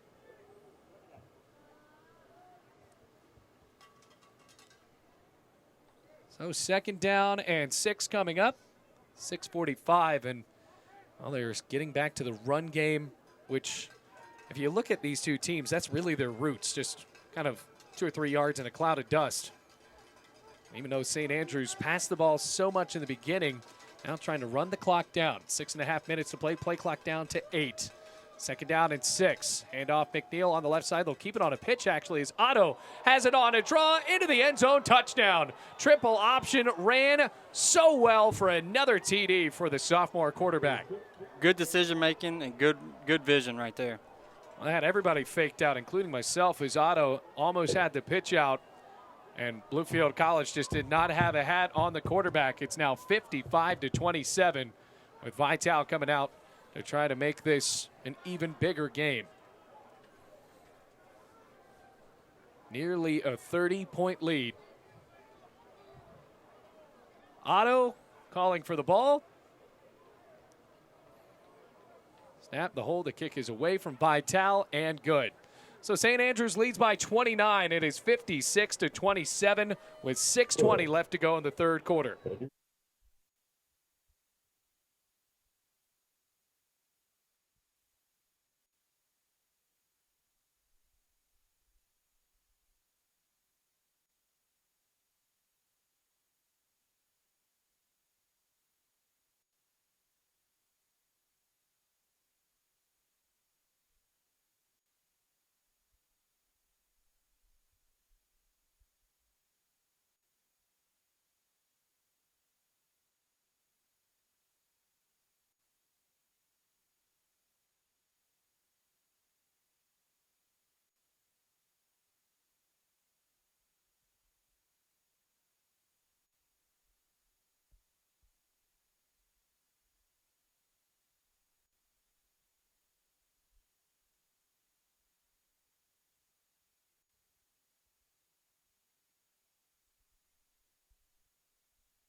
.9 lead for U-Pike after yet another touchdown from Casey Otto. 56-27 the score is, St. Andrews takes the lead. We were talking about something else before this game got onto the air as Clinch takes the fair catch. Well, Bluefield College needs to score. They need to score quickly. They were down by 21 against KCU last week and ended up getting the win. But this is such a tall task today. Bluefield College only had the ball for one play to start out and fumbled automatically. The pressure has been there from St. Andrews on the defensive front. Bluefield College needs a big play and then some. 6:20 remaining 3rd quarter. Wilder in the gun. 3 receivers out to the right. High snap. Wilder looks out to the right, steps up, rolling right, still looking. Has a little bit of room as he slings it, and it's caught by Tremaine Jackson. Across the 30, up to the 32-yard line. So it's a 5-yard pass that took about 30 yards to develop. Jackson. Yeah, It seemed like it's such a much further throw, but it was just because Wilder was so far in the backfield. Yeah, it was back to about the 15-yard line. 3 receivers to the left for Aiden Wilder. 2nd down and 5:45 remaining. Wilder looks left, fires left, caught by Patron, tries to get a block as he crosses the 35, cuts back up towards the middle, and is tackled at the 37-yard line. That's right at the line to gain. Patron's able to get up and move the chains. 1st down and 10. That's enough. First down. Is it too late to run the ball any, or do you think they're just going to do straight passes? I think they're going to keep going with the pass. I mean, they didn't even really run the ball when they had the lead. Yeah. Of course, they never really had the ball offensively when they were leading in the game. They were up 21-19. And then they immediately scored after. But here comes the run. Alex Martin's favorite. Now Tavis White gets up to the line of scrimmage. It's about a yard gain with 5 minutes left to play in the 3rd quarter. Right near the 38-yard line, 2nd down and 9. Boy, St. Andrews, if they're able to hold on, they would get to 500 after last year going 2-7. Well, 2nd down and 9. Aiden Wilder in the gun. White has been the primary running back today. 2 receivers either side for Wilder. Takes the snap, checks down the middle, throws into the left, caught by White, crosses the 40-yard line, still on his feet as he's wrestled out of bounds at the 45. Tackle made by the linebacker on the play, and that was Monte Williams. Remember, early in the game, DeWandre Crockett was ejected on a targeting call, and Bluefield scored in the ensuing play after. We thought that was going to be a gigantic play, and I'm sure for DeWandre it really was, but still, St. Andrews has maintained the lead. On 1st down, throw it out to the right, caught by Tremaine Jackson across the 45, now at the 40, and he runs all the way up to the St. Andrews 36-yard line. Bluefield will take it. Number 13. At this point, I think we just got to stick with the short passes and hope for a missed tackle. It seems to be working. Also, Bluefield has to push the pace offensively. They cannot huddle up. They rarely do, but they have to move these plays quickly. 1st down and 10 from the 35. High snap, Wilder chucks it down the near sideline. Patron makes the catch into the end zone. He goes. Touchdown, Bluefield. Number 13, Wilder. The red zone threat made the catch before Bluefield even got into the red zone. What a beautiful pass and a great catch made by Lowell Patron. He's the big playmaker, Alex. Yeah, you can never count him out of the game. I mean, we talk about red zone threat, but I mean, right there, deep ball. Oh, a deep ball, and that was a one-on-one, but really a one-on-two. There were 2 men there. Good snap. Hold is good as well as Griffith boots it through the uprights to make it 56-34. So Bluefield College down by a lot in this one, but trying to come back when we come back on the Rams Digital Sports Network.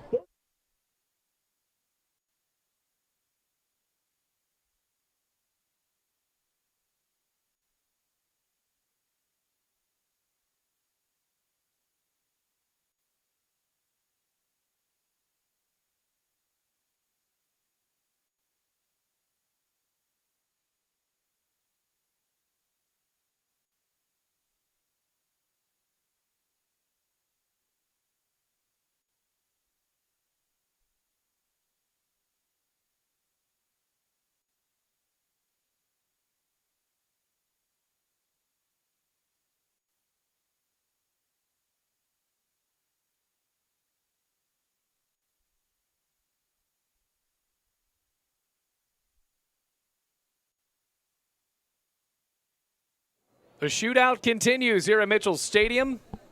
35-yard pass to the end zone from Aiden Wilder to Lowell Patron as Tanner Griffith lines up for the kickoff. Steps up and boots this one all the way back to the 10-yard line. Caught and dropped by Trotman. Has to go back at the 15. Still rolling inside the 10. It's loose at the 2. Picked up close to the end zone. Touchdown, Bluefield College. What a turn of events. Well, if you want to come back in the game, that's exactly what you need. Trotman with his 2nd drop of the game, and Bluefield College scores. Just like that, we're back in it. 56-40. Kicked all the way back on the fumble. And now the Rams have cut this one down. Tanner Griffith ready to kick the PAT, and now Bluefield looks like they're going to go for 2. And they should to make it a 14-point game. Wow. Well, we had said it was a kickoff return clinic, and I think we just jinxed Jermaine Trotman there. Second drop of the game for him as Aiden Wilder is taking a break. Now he's ready to come back out. Alan Bowen, the tight end, rushing on. Tremaine Jackson. Play clock's going down. Well, the play clock is rolling down to 10. Bluefield has to hurry here. Now at 9, at 8 now, still ticking. White, the running back.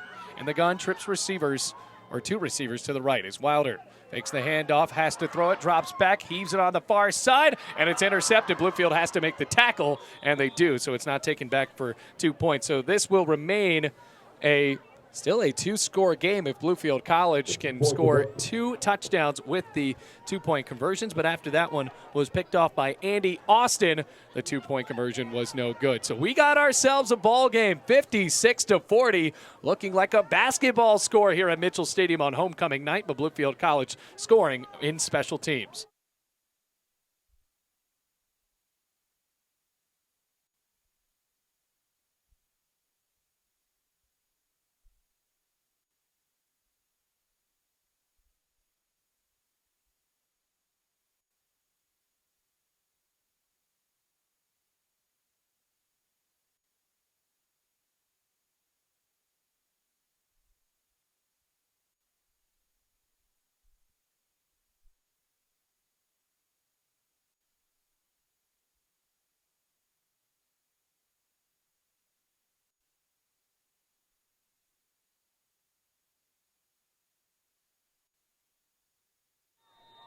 So after the touchdown scored on the loose fumble into the end zone, Bluefield College has made it a 2-score game. They go with the onside there, and St. Andrews does not fall for it.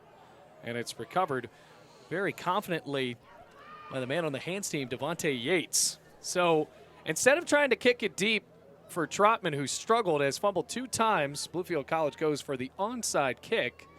And now they set up at their own St. Andrews sets up at their own 43-yard line. First down and 10, 3:48 remaining in the third quarter. If the defense can get some stops, we're right in this game.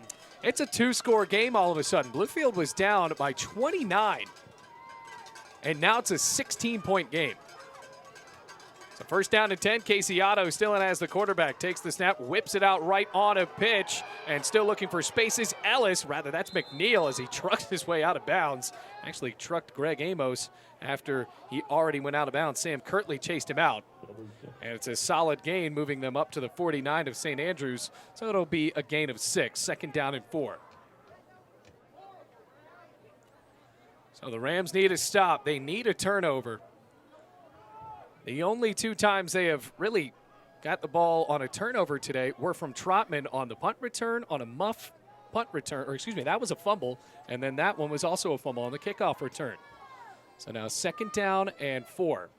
Snap, Otto hands it off McNeil, up the middle, has the first down on the second effort up to the Bluefield College 45. Well, McNeil is a big running back at 5'11", 225. DeMarcus Wimbush makes the tackle. And with that tackle, DeMarcus Wimbush is the leading tackler in Bluefield College history. And that is an amazing feat for him now that he is just a redshirt junior. He has another year of playing Bluefield College football. He is now the leading tackler in Bluefield College history. First down and 10 from the 45. He'd love another one, maybe if the ball would pop loose. Otto's in the gun, 2 receivers set up, 1 on each side. Otto, the snap, fakes the handoff, pitches left, caught by Ellis, crosses the 40, now at the 35, far sideline, high stepping his way, close to the 30-yard line. It's a gain of 15. So 2 minutes, 41 seconds remaining third quarter. It seems like they don't have a man for the pitch back, because our outside linebackers are making the quarterback pitch, but there's no safety or cornerback coming down to get the pitch man. Bluefield College looking for an answer on this triple option. By the way, the man to score the touchdown was Chris Cruz, number 56. So that's what's brought Bluefield back within a 2-score game.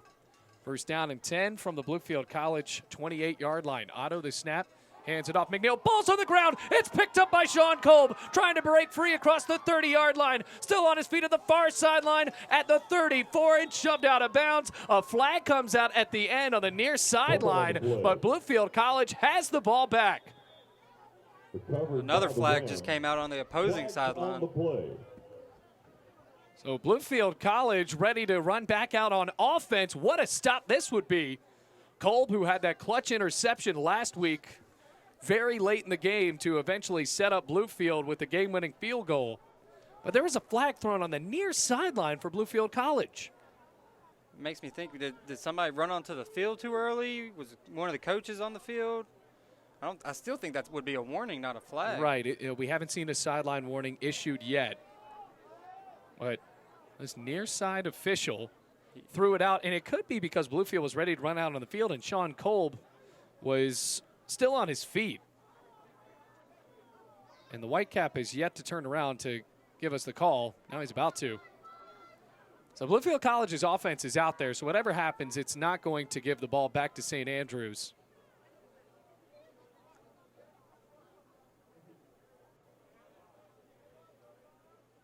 Still waiting on the call. There are 2 fouls after the play. Unsportsmanlike conduct, number 68 on the white, and unsportsmanlike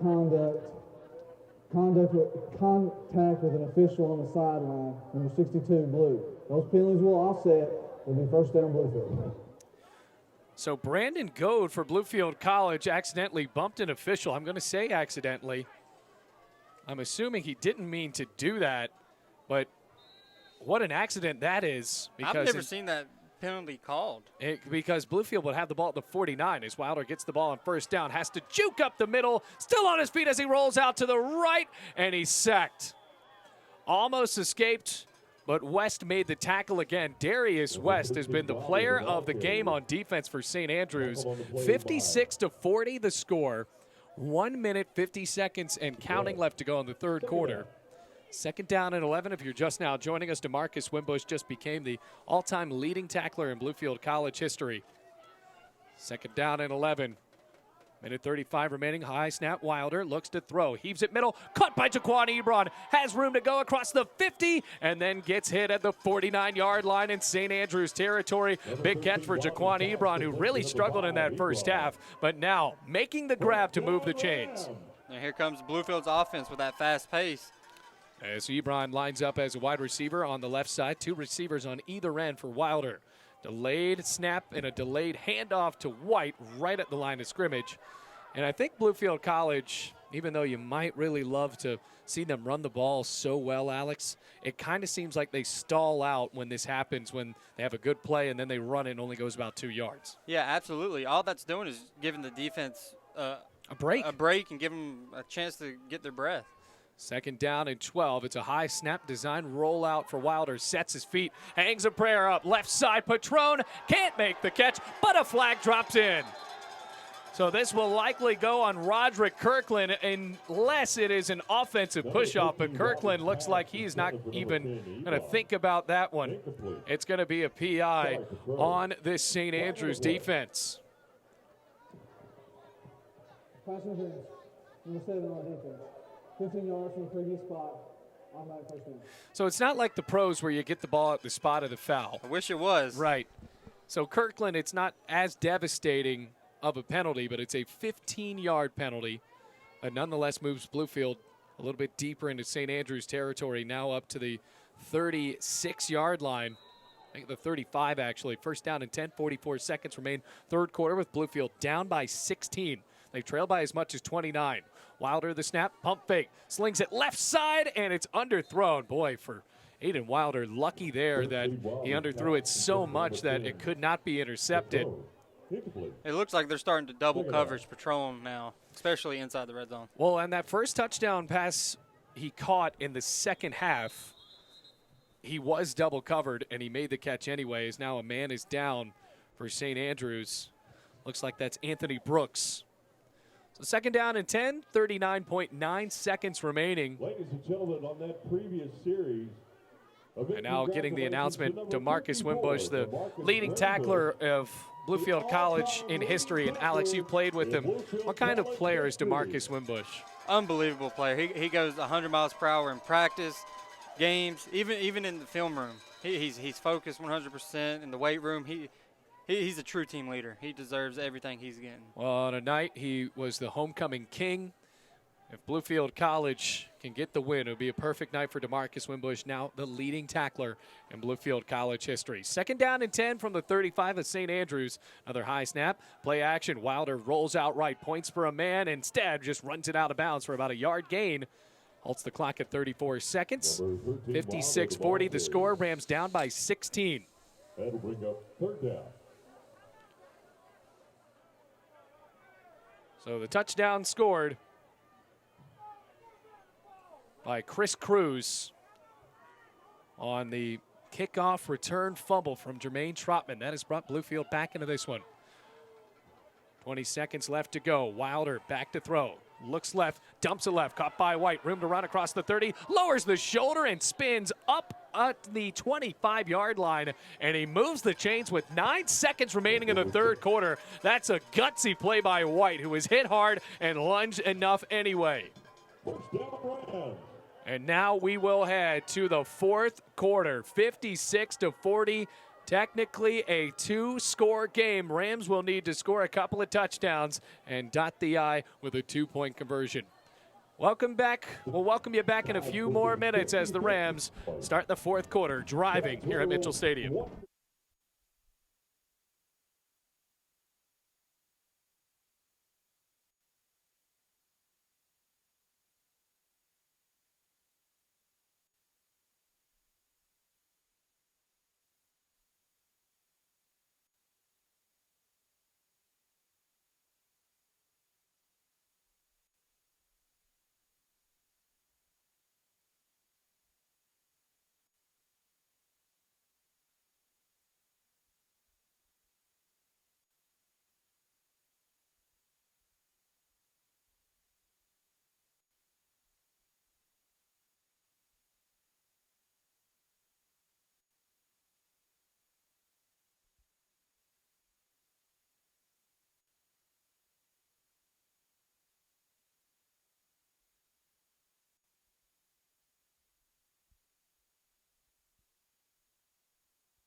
Fourth quarter begins here at Mitchell Stadium, and the Rams have 1st down and 10 at the 25 of St. Andrews.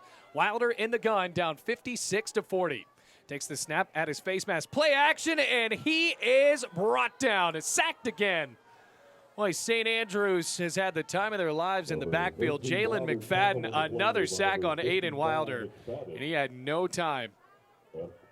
So it's a loss of 7, 2nd down and 17, back to the St. Andrews 32. And you just got to hope that in the years to come there isn't as much turnover on the offensive line, so these guys can build experience. Lots of them underclassmen. Build experience and strength. 3 receivers far side on 2nd down and 17. Wilder back, has to draw up the middle, and he is brought down again. Sacked again. Well, it's been a tough couple of plays for Brandon Goad. Now 3rd down and a mile. 3rd down and 21. Back at the 36-yard line. There's really no plays in the playbook that are meant to go this far. And I think for Bluefield, being down 16, down 56-40, you might try to get a bigger chunk here so you can set up a decent 4th down, because there's really no point in kicking it. Flag out before the play. Wilder has to draw up to the left side, lost the ball, picked it back up now at the 35-yard line and ran out of bounds at the 33. But a flag before the play. I have to see if this somehow benefits Bluefield. As it stands right now, he gained just about 3 or 4 yards. 13:37 left to go in the game. Rams down by 16, somehow not out of it after being down by 29.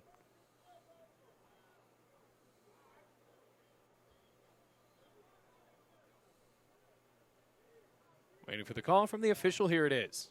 Illegal formation. 5 men in the backfield. The penalties decline. 4th down. So they declined the penalty. Bluefield College had too many men in the backfield, And on 4th down and a mile, you're in no man's land already. You're down by 16. And you're right, Alex, no play really is meant to go this far, but they're going to have to try to find it here. Yeah. Right now, I mean, you got to throw either a slant cross in the middle or you got to go deep to the end zone almost. 4th down and 21. Good snap to Wilder, ends collapsing, broke out of a tackle, rolls out to the left, still running, and then brought down. Turnover on downs, and another clutch tackle made by the defensive lineman. Wilder's taking a beating on that drive. In 4 plays, he got tackled 4 times.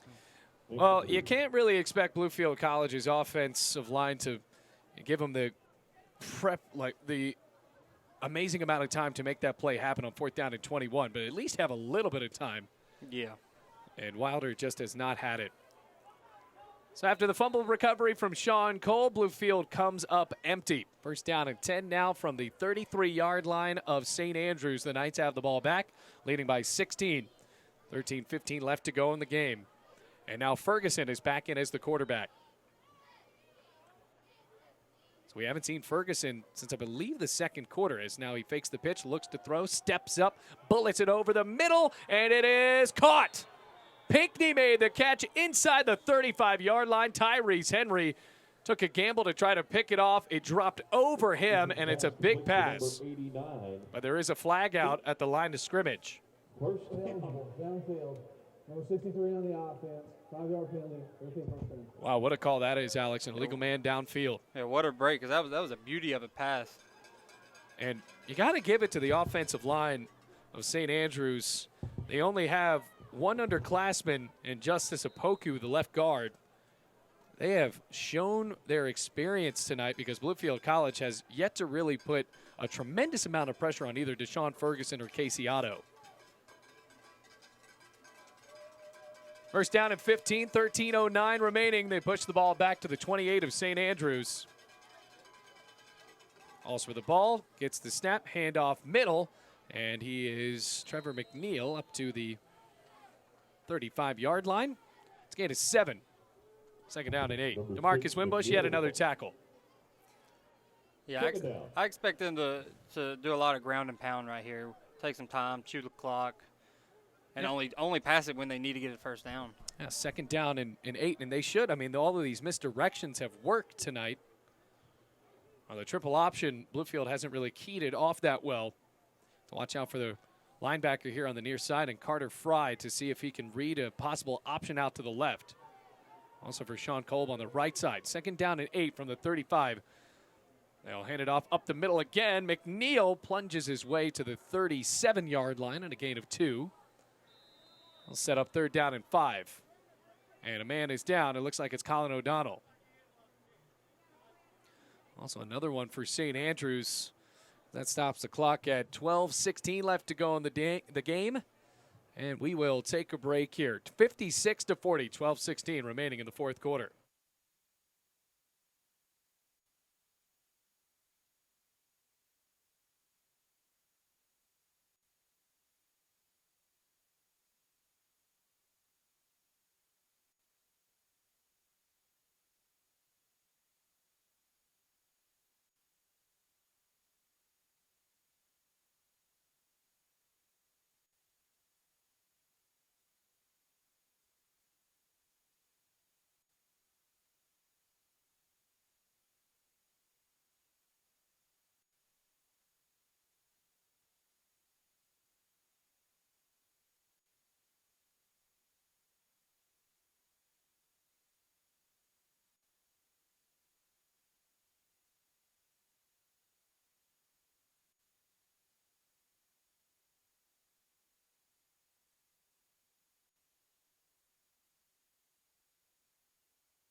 Third down and 6. O'Donnell got up and seems to be all right. Now he is off of the field, though.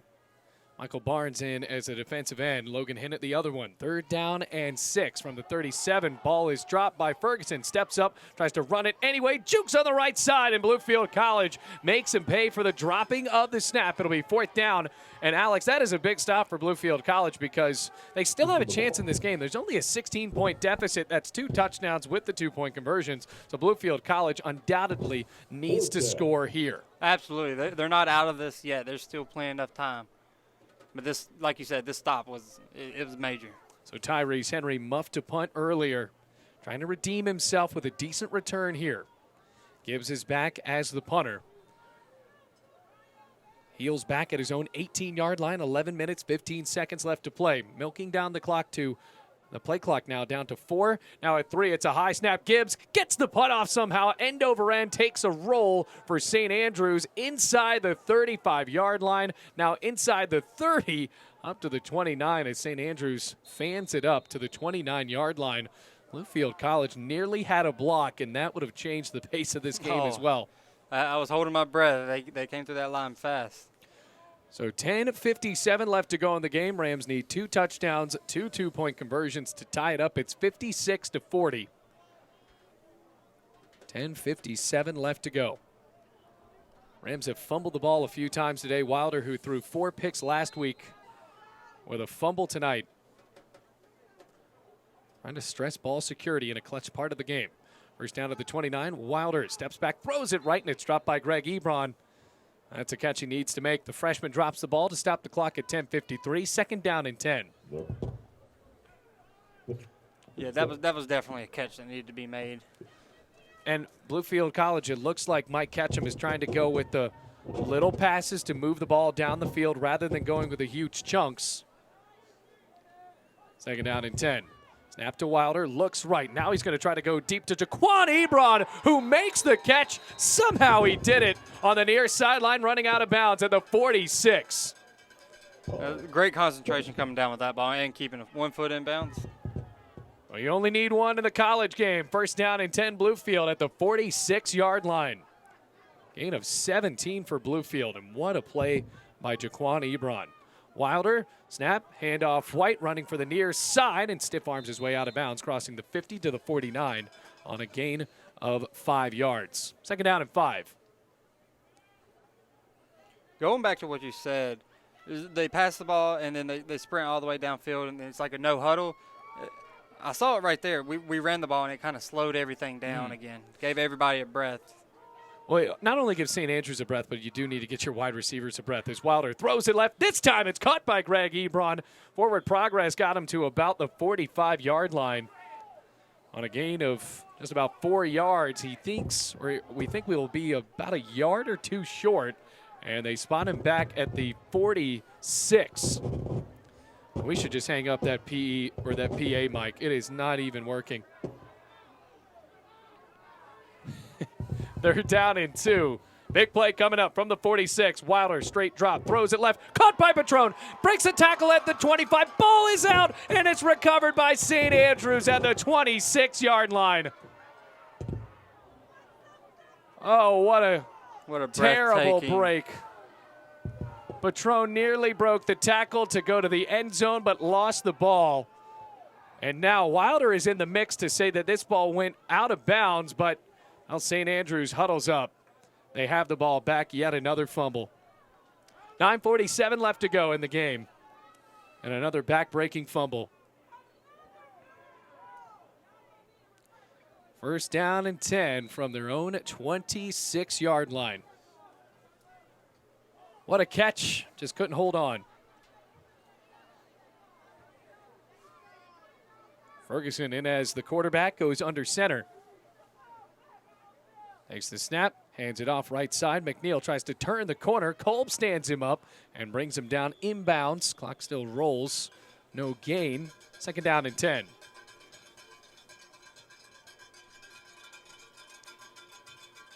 Well, the cowbell's still ringing. 2nd down and now 9. They give him a yard. Well, it's been disappointing for Bluefield because it has been a very exciting game, and Bluefield College would be right there with St. Andrews if they could just hold on to the ball. Yeah, the scoreboard doesn't show how intense this game was and the shootout going back and forth. And to the same credit, St. Andrews with a couple of big fumbles from Trotman, including one on the kickoff return that went into the end zone. 9 minutes left to go. Play clock is down to 4. Ferguson hands it off left side. McNeil, room to run, lowers the shoulder across the 35 and lunges up to the 37. Good enough to move the chains again. The big running back has ran so well today, standing in at 225 pounds. I think he might have gained a few more throughout the season because that is a big man. I love teams that have a big running back. Brings back memories. Oh, first down and 10. Tim's now the speedier running back right behind the quarterback Ferguson. And they are really in milk the clock mode. 56-40 they lead, a 16-point lead. Rams need to turn the ball over and get it into the end zone quickly. Make the handoff. Ferguson rolls out to right, crosses the 40 and dragged at the 44-yard line on a gain of 7. Second down and 3 coming up. Tackle made by Bluefield's Sean Kolb.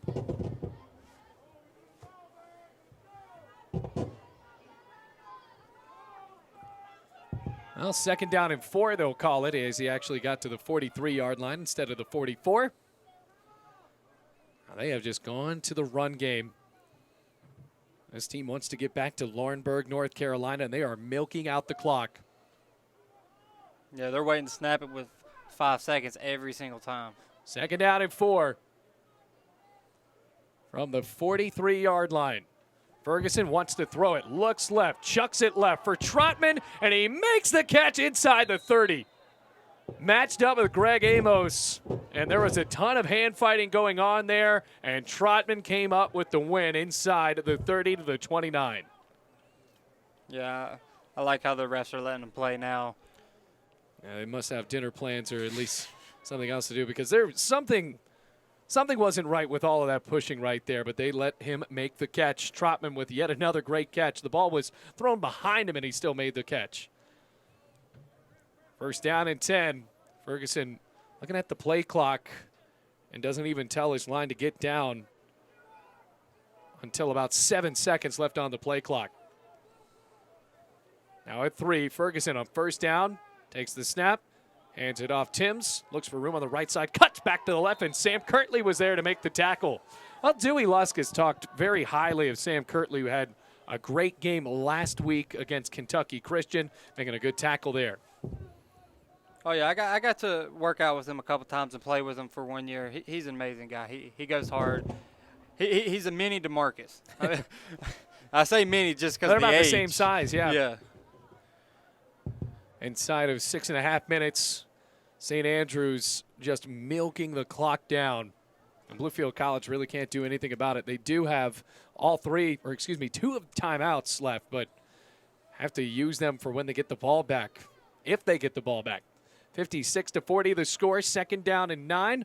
Another handoff goes to McNeil up the gut, and he works his way to the 24-yard line.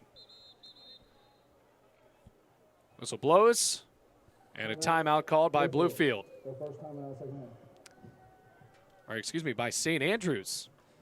So 5:59 remaining in this game. Bluefield down by 16.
3rd down and 5 after the St. Andrews timeout.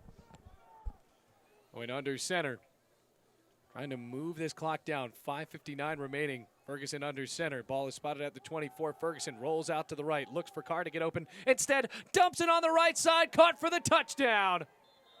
Yet another touchdown. And this one is from Dylan Barr, the wide receiver, to make it 62-40. That's the last thing we needed. That hurts. I think that's the dagger there, Alex. With 5:52 remaining, Rams were already kind of hoping that something would happen in the turnover end, down by 16 with a little time to go, but not giving up 62 at home on homecoming. Now the passing for St. Andrews, it's been a clinic today. You got to get with special teams on both teams. Right. Vital swings the leg, and the kick is up and good. 63-40 the score here on the Rams Digital Sports Network with 5:52 remaining.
Kickoff goes on the far side and caught by Bluefield College at the 36. This has been an odd day for kickoffs after Banks makes the catch. Bluefield College down 63-40 in a game where really nothing has been done incredibly well on the defensive end by both sides. And that's going to be frustrating for Bluefield College's offense, where you have a game where you put up, well, let's say 33 points because one of them was a touchdown off of a kickoff return, but you score that many points, you think you have a good chance to win the game. Instead, you trail by 23. Yeah, usually most coaches ask for an average of 28 points per game from their offense. Wilder throws it right. It's incomplete on 1st down to Greg Ebron. Had it in his hands, and it was poked out loose at the last second by the defensive back, Malcolm Baylock.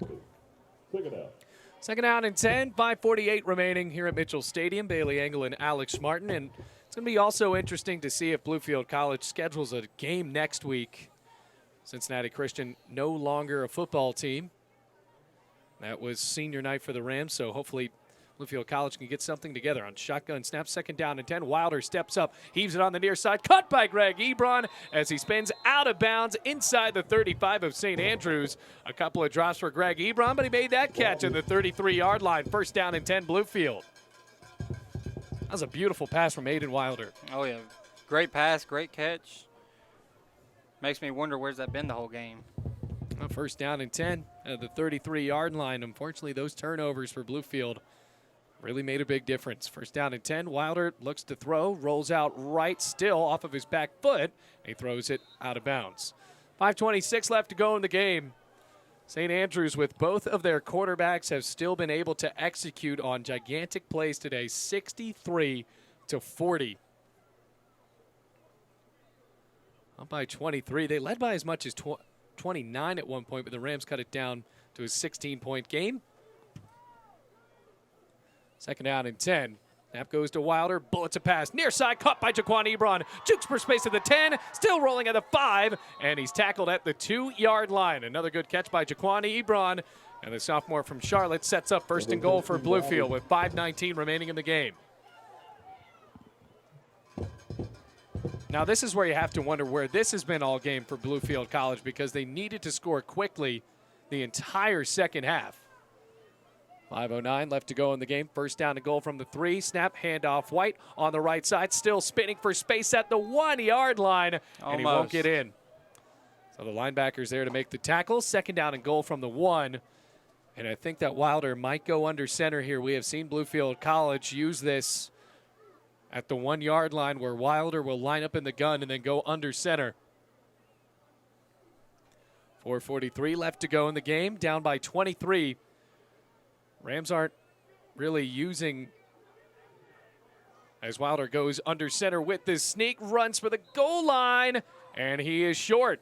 What I meant to say is the Rams aren't really running the plays very quickly. They are taking up a ton of time here. Yeah, the clock was running for the longest on that part. And now the officials call a timeout because there is a player down on the field for St. Andrews. Rams are down by 23 points, 4:21 left to go. Third down and goal from the 1.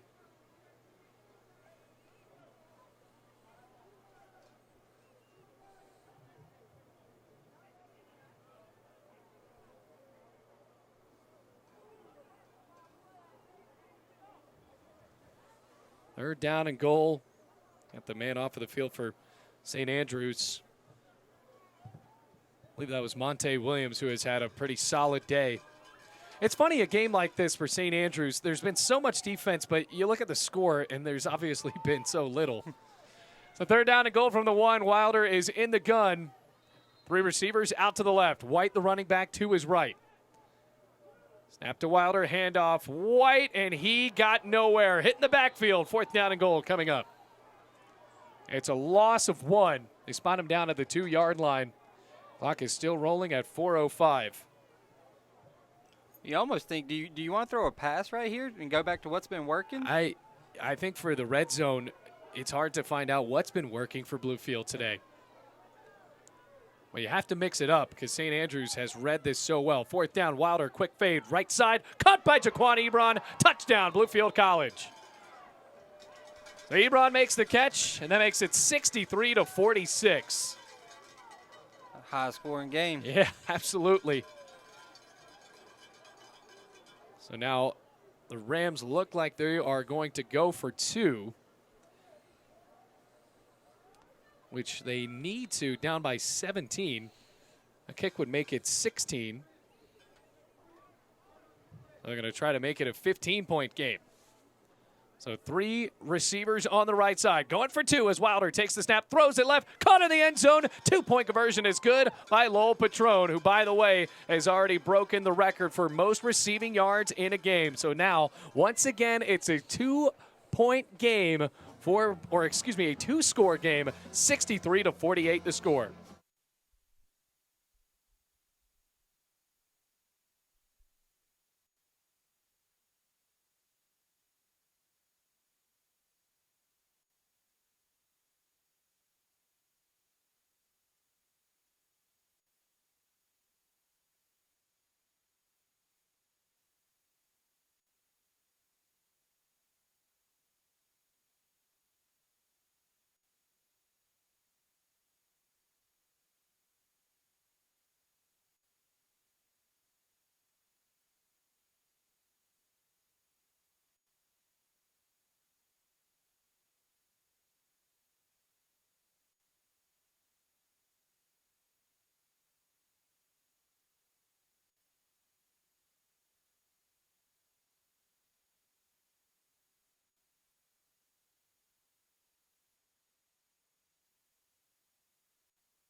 .345 remaining in the game. Another touchdown pass for Aiden Wilder. Jaquan Ebron making the catch on the fade with 3:45 left to go. The hands team is out there. Bluefield College trying to execute an onside kick here as Griffith toes up to the ball. Onsides at right side, cut by McNeil, and he's going to take it back for a touchdown.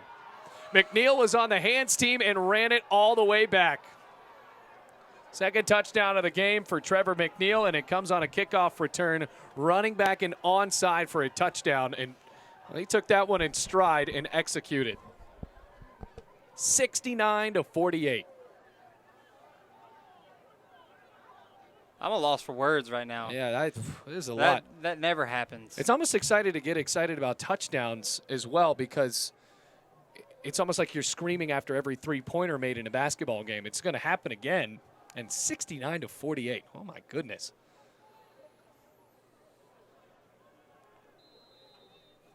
Well, Vital is out to kick this one. Trying to put 70 on the board.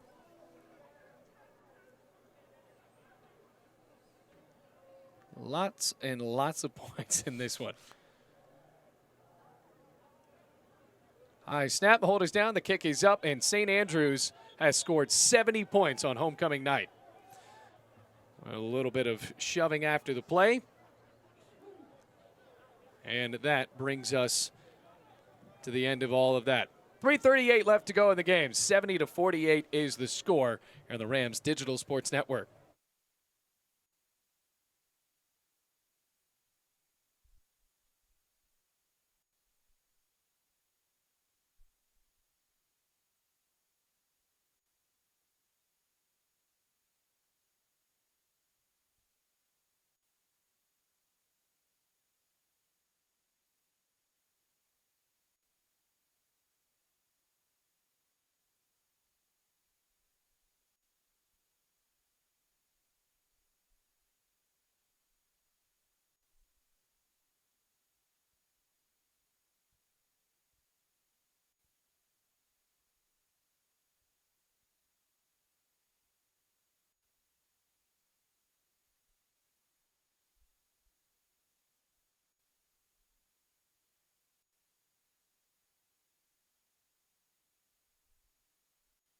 He's 240.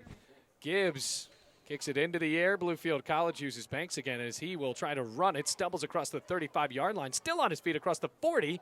And that ends up being a pretty decent return for him. He had stopped. I don't think he thought that he was going to fair catch it or not. And then he ended up taking it up to the 45. It is 70-48. 118 total points in this game. What a game. Now Bluefield College running back out onto the field. Trying to get this one done on offense. They scored a touchdown to Jaquan Ebron, went for the onside kick, and Trevor McNeil took it back to the end zone on an onside kick. 3:31 left to go. Wilder in the gun. Looks out right, trips right as he ducks up the middle on a draw, crossing the 50 and stumbles, somersaulting his way to the 49-yard line of St. Andrews. Keeps the clock rolling at 3:20. Rams have 2 timeouts remaining. 2nd down and 4. This has got to be one of the higher scoring games you've seen at this level, right, Alex? Yeah, absolutely. I mean, I've seen on scoreboards, like just looking through the next week, some teams scoring 80 and plus.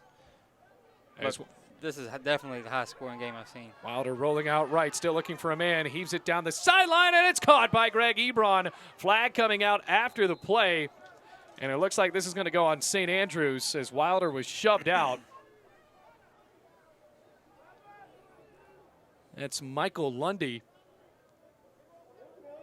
Personal foul, roughing the passer, number 22 on the defense, under half the distance as of any run. So they add it to the end of the run. Greg Ebron had brought it to about the 30-yard line. They add on some more yardage with 2:51 left to play. The Rams are down by 22.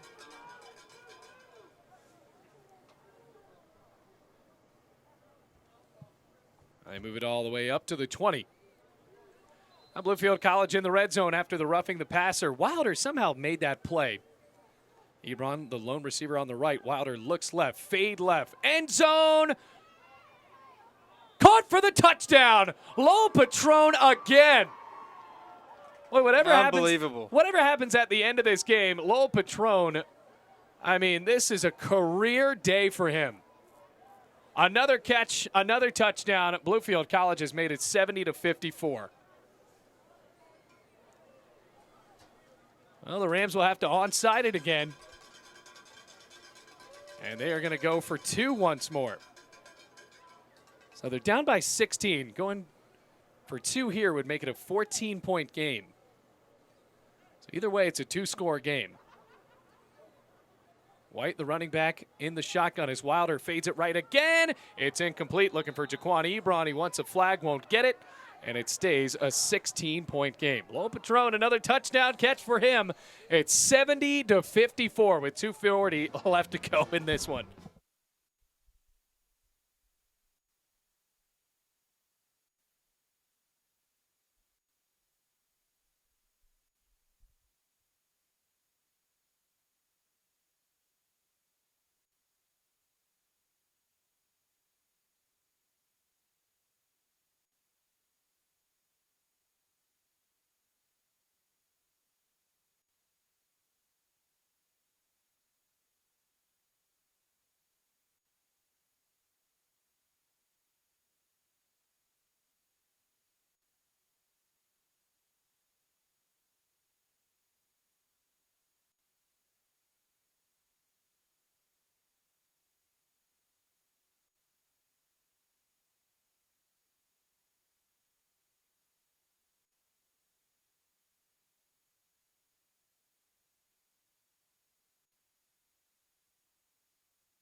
(70-54) the score. Bluefield College down by 16 and going for another onside kick. Griffith steps up and boots it on the right side. It's loose for just a second, but St. Andrews can't take this one back for a touchdown. It's recovered at the 47-yard line by Aiken. So with 2:38 left to go, this is definitely a game we will not forget. Unfortunately for Bluefield, it's going to take a few St. Andrews mistakes for them to make this one a tie game, but 70-54. So many points scored in this game. So many. And just on weird ways. I mean, an onside kick was taken back for a touchdown. Jermaine Trotman also fumbled, and then Chris Cruz scored for Bluefield after Trotman fumbled at like the 10-yard line, and it kicked back about 15 yards into the end zone. And now it looks like we will see possibly another run play from St. Andrews. Ferguson, the running back, hands off left side. Timms at the 50-yard line. He spun down, doesn't lose the ball. It's a gain of 4, 2nd down and 6 coming up. Well, the big highlights in this game, Lowell Patron putting on a career day, 3 touchdowns, a 2-point conversion. Marcus Wimbush becoming the leading tackler for Bluefield College. That's not just the season, in history. 2 minutes, 10 seconds and counting. St. Andrews really has been kind of in a coasting mode throughout the second half, but they find these situations where they just score anyway. 2nd down and 6, under 2 minutes to play. Play clock down at 4. Lining up in the gun is Ferguson with Timms to his left. Ferguson rolls out to the left and sacked to the backfield to Marcus Wimbush. Bringing him down at the 44-yard line, and Bluefield College calls a timeout. So now a 3rd down and long with 1:48 left to go. Bluefield College needs a stop here, and they also need a touchdown, an onside kick, and then another touchdown. So it's going to take a lot. They're staying hopeful. They are staying hopeful. It's amazing that this has been a 2-score game. Bluefield College at one point led in this game 21-19, and St. Andrews scored on the ensuing drive, but what a game it's been, 70-54. I've never really seen anything like this, at least at the NAIA level. I mean, we had games my first year here, Alex, which was, I believe, your junior year, and it would be about 13-3, 13-6. And I don't know if that's better football or not, but it's definitely a little less exciting. Yeah, it's more of a defensive game. Yeah. This has been an offensive. I mean, this has been an everything clinic. Yeah. Special teams have been going to the 40. We got special teams scoring, almost blocking punts. An onside kick taken back for a touchdown. I've never seen that, at least live. 3rd down and 12 with 1:48 remaining. Ferguson is in the gun. Ball is spotted at the 44 of St. Andrews. Need to get it to the 44 of Bluefield. Ferguson's in the gun. Rams are down by 16. 70-54 the score. Carr goes in motion. Handoff Timms in the backfield into Marcus Wimbush. Brings him down again. And Bluefield College calls another timeout. So they're going to get the ball back here with about 1:40 remaining, 1:43 seconds. It's a two-score game if Bluefield College scores a touchdown here, gets the two-point conversion, and then gets the ball back on an onside kick to tie it up on another touchdown with the two-point conversion. So the list is long for a comeback, and it is still not impossible. Yeah, you can't rule it out quite yet. Well, the Rams are still playing to win here, 70-54, likely to bring the house on a punt here from Gibbs. Because Gibbs had that high snap he reeled in, nearly dropped it the last time. Also, remember when he did that fake field goal? I mean, that feels like days ago. That was back in the first half. It feels like it might have been last week. Yeah. Oh, Gibbs is out to punt this one away. Tyrese Henry back to the 30-yard line. 1:43 left to go in the ball game. Bluefield lining up with tons of men on the line of scrimmage. And St. Andrews doesn't like that formation, so they will call a timeout. So both teams still playing strategy here, even with St. Andrews up by 2 scores with 1:43 remaining. Bailey Engel, Alex Martin on the call for you here on the Rams Digital Sports Network. It's been fun. Lots of scoring. Fortunately, good amount of turnovers for Bluefield College. Those fumbles. Hello, Patron with that fumble earlier when the Rams were down by 16 again and dropped the ball, but he has had a tremendous game.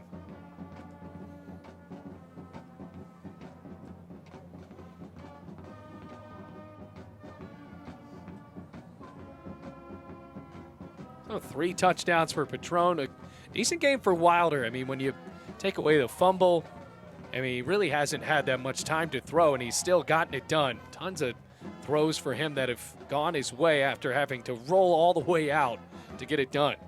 Yeah, he's definitely scrambled well this game. He's passed very well as well. 4th down and 17. 1:43 seconds left to go. Gibbs is back to punt. Tyrese Henry to receive at his own 29-yard line. Rams showing the block.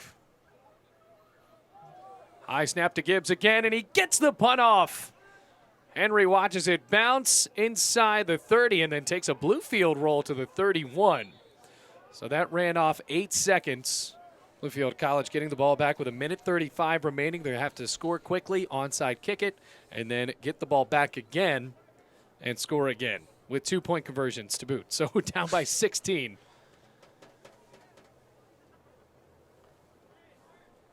So St. Andrews trying to stop the big plays themselves. As we said, that has been something that Bluefield College has not been able to do today. But St. Andrews has given up big passes to Lowell Patron, as well as a couple of the Ebrons. As Wilder's back to throw, throws it right for Greg Ebron, trying to get a block as he breaks on the outside. Runs out of bounds at the 40-yard line on a gain of 9. It'll be 2nd down and 1. That stops the clock at 1:29 left to go. So the design is to get out of bounds. Yep, that play was perfect and got about 9 yards and got out of bounds quick. They spotted at the 40-yard line of St. Andrews. 3 receivers left. Wilder looking left. Bullets it left. Caught for the first down by Greg Ebron and shoestringed at the 42-yard line. It's a 2-yard gain, but good enough to stop the clock for just a moment to make it 1st down and 10 at the 42-yard line of Bluefield. So they get the ball set and the clock rolls again. Dumping it right side, caught by Trayman Jackson, trying to cut up on the right side. Stiff arm looking for the sideline, and St. Andrews gang tackling him. And finally the officials blow the whistle to stop the play. Rolling down to a minute left to go. St. Andrews' defense is doing a very smart thing by holding the runner up. They're not letting him fall to the ground. Yeah, keeping him in bounds as this play is already rolled all the way down to 50 seconds. 2nd down and short. Wilder throws middle, almost intercepted. Intended for Jaquan Ebron. And the defensive back in Idris Strange nearly picked that one off to effectively seal the game. It'll be tough for Bluefield College to even come back, so St. Andrews can relax a little bit, but down by 16 with 45 seconds. Rams are still trying to drive. 3rd down and 4. 3 receivers out to the left for Wilder. The senior gets the snap, ends collapsing, dumps it left, caught by Trayman Jackson for the first down up to the Bluefield, or rather the St. Andrews 46-yard line. And a flag is out. Wilder getting in the ear of Devin Turner. If you remember, had that play where he made a tackle without his helmet, and that benefited Bluefield because it's illegal. Felt like that was so long ago. Yes. I think the sun was still out. Personal foul. And it's a roughing the passer. Number 19 on the defense. And it goes on Darius West. West. Automatic first down. So it moves Bluefield College up to the 31.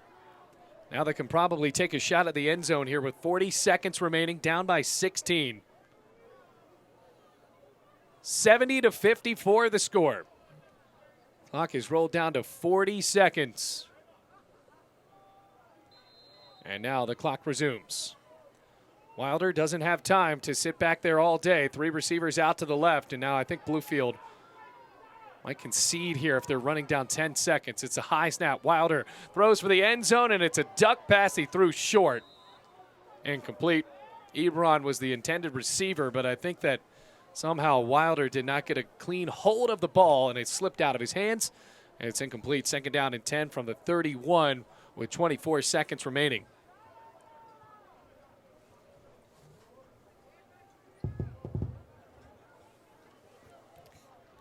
Second down and 10 with 2 receivers out to the right. 2 on the left side as well. Rams need to take another shot at the end zone. Snap to Wilder on second down. Throws end zone right side again. Jaquan Ebron can't make the catch. Underthrew him by about 2 yards. And the defensive play was made by Eidelberg. So 19 seconds left to go, and I think they might go for that same pass again, Alex. They went there on the last 2 plays. Yeah, absolutely. It looks like they're trying to favor Patron and keep that one safety over there, so it's going to leave Ebron one-on-one. So Lowell Patron is on the left side, Ebron on the right. Third down and 10, 18 seconds remain. Wilder draws up the middle across to the 25, now at the 15, and lowers the shoulder across the 10, where they put him out at the 9, but the ball popped out. There was no whistle, and it's picked up, and he's running out of bounds, picked up by the defensive back on the play. It's Strange. And Bluefield College fumbles the ball once more, and that will do it. 4 seconds left to go in the game. And it looked like he was down, and I think everybody on Bluefield College thought that as well. Yeah, up here we have a far view, but it looked like he was down as well. So first down and 10. Obviously they can't look at it. We don't have instant replay at this level. And that will do it for this ball game. 70-54 will be the final score. As Deshaun Ferguson goes under center, the starting quarterback will be the ending quarterback after Casey Otto got a good amount of playing time as well.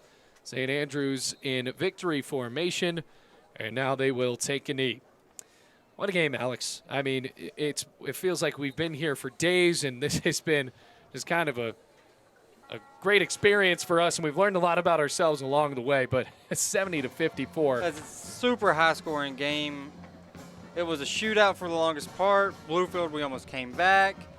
The onside kick returned for a touchdown. We've seen some stuff we've never seen in person today. So now the Rams fall to 2-6. St. Andrews at 4-4, likely with a hold of second place in the Appalachian Division.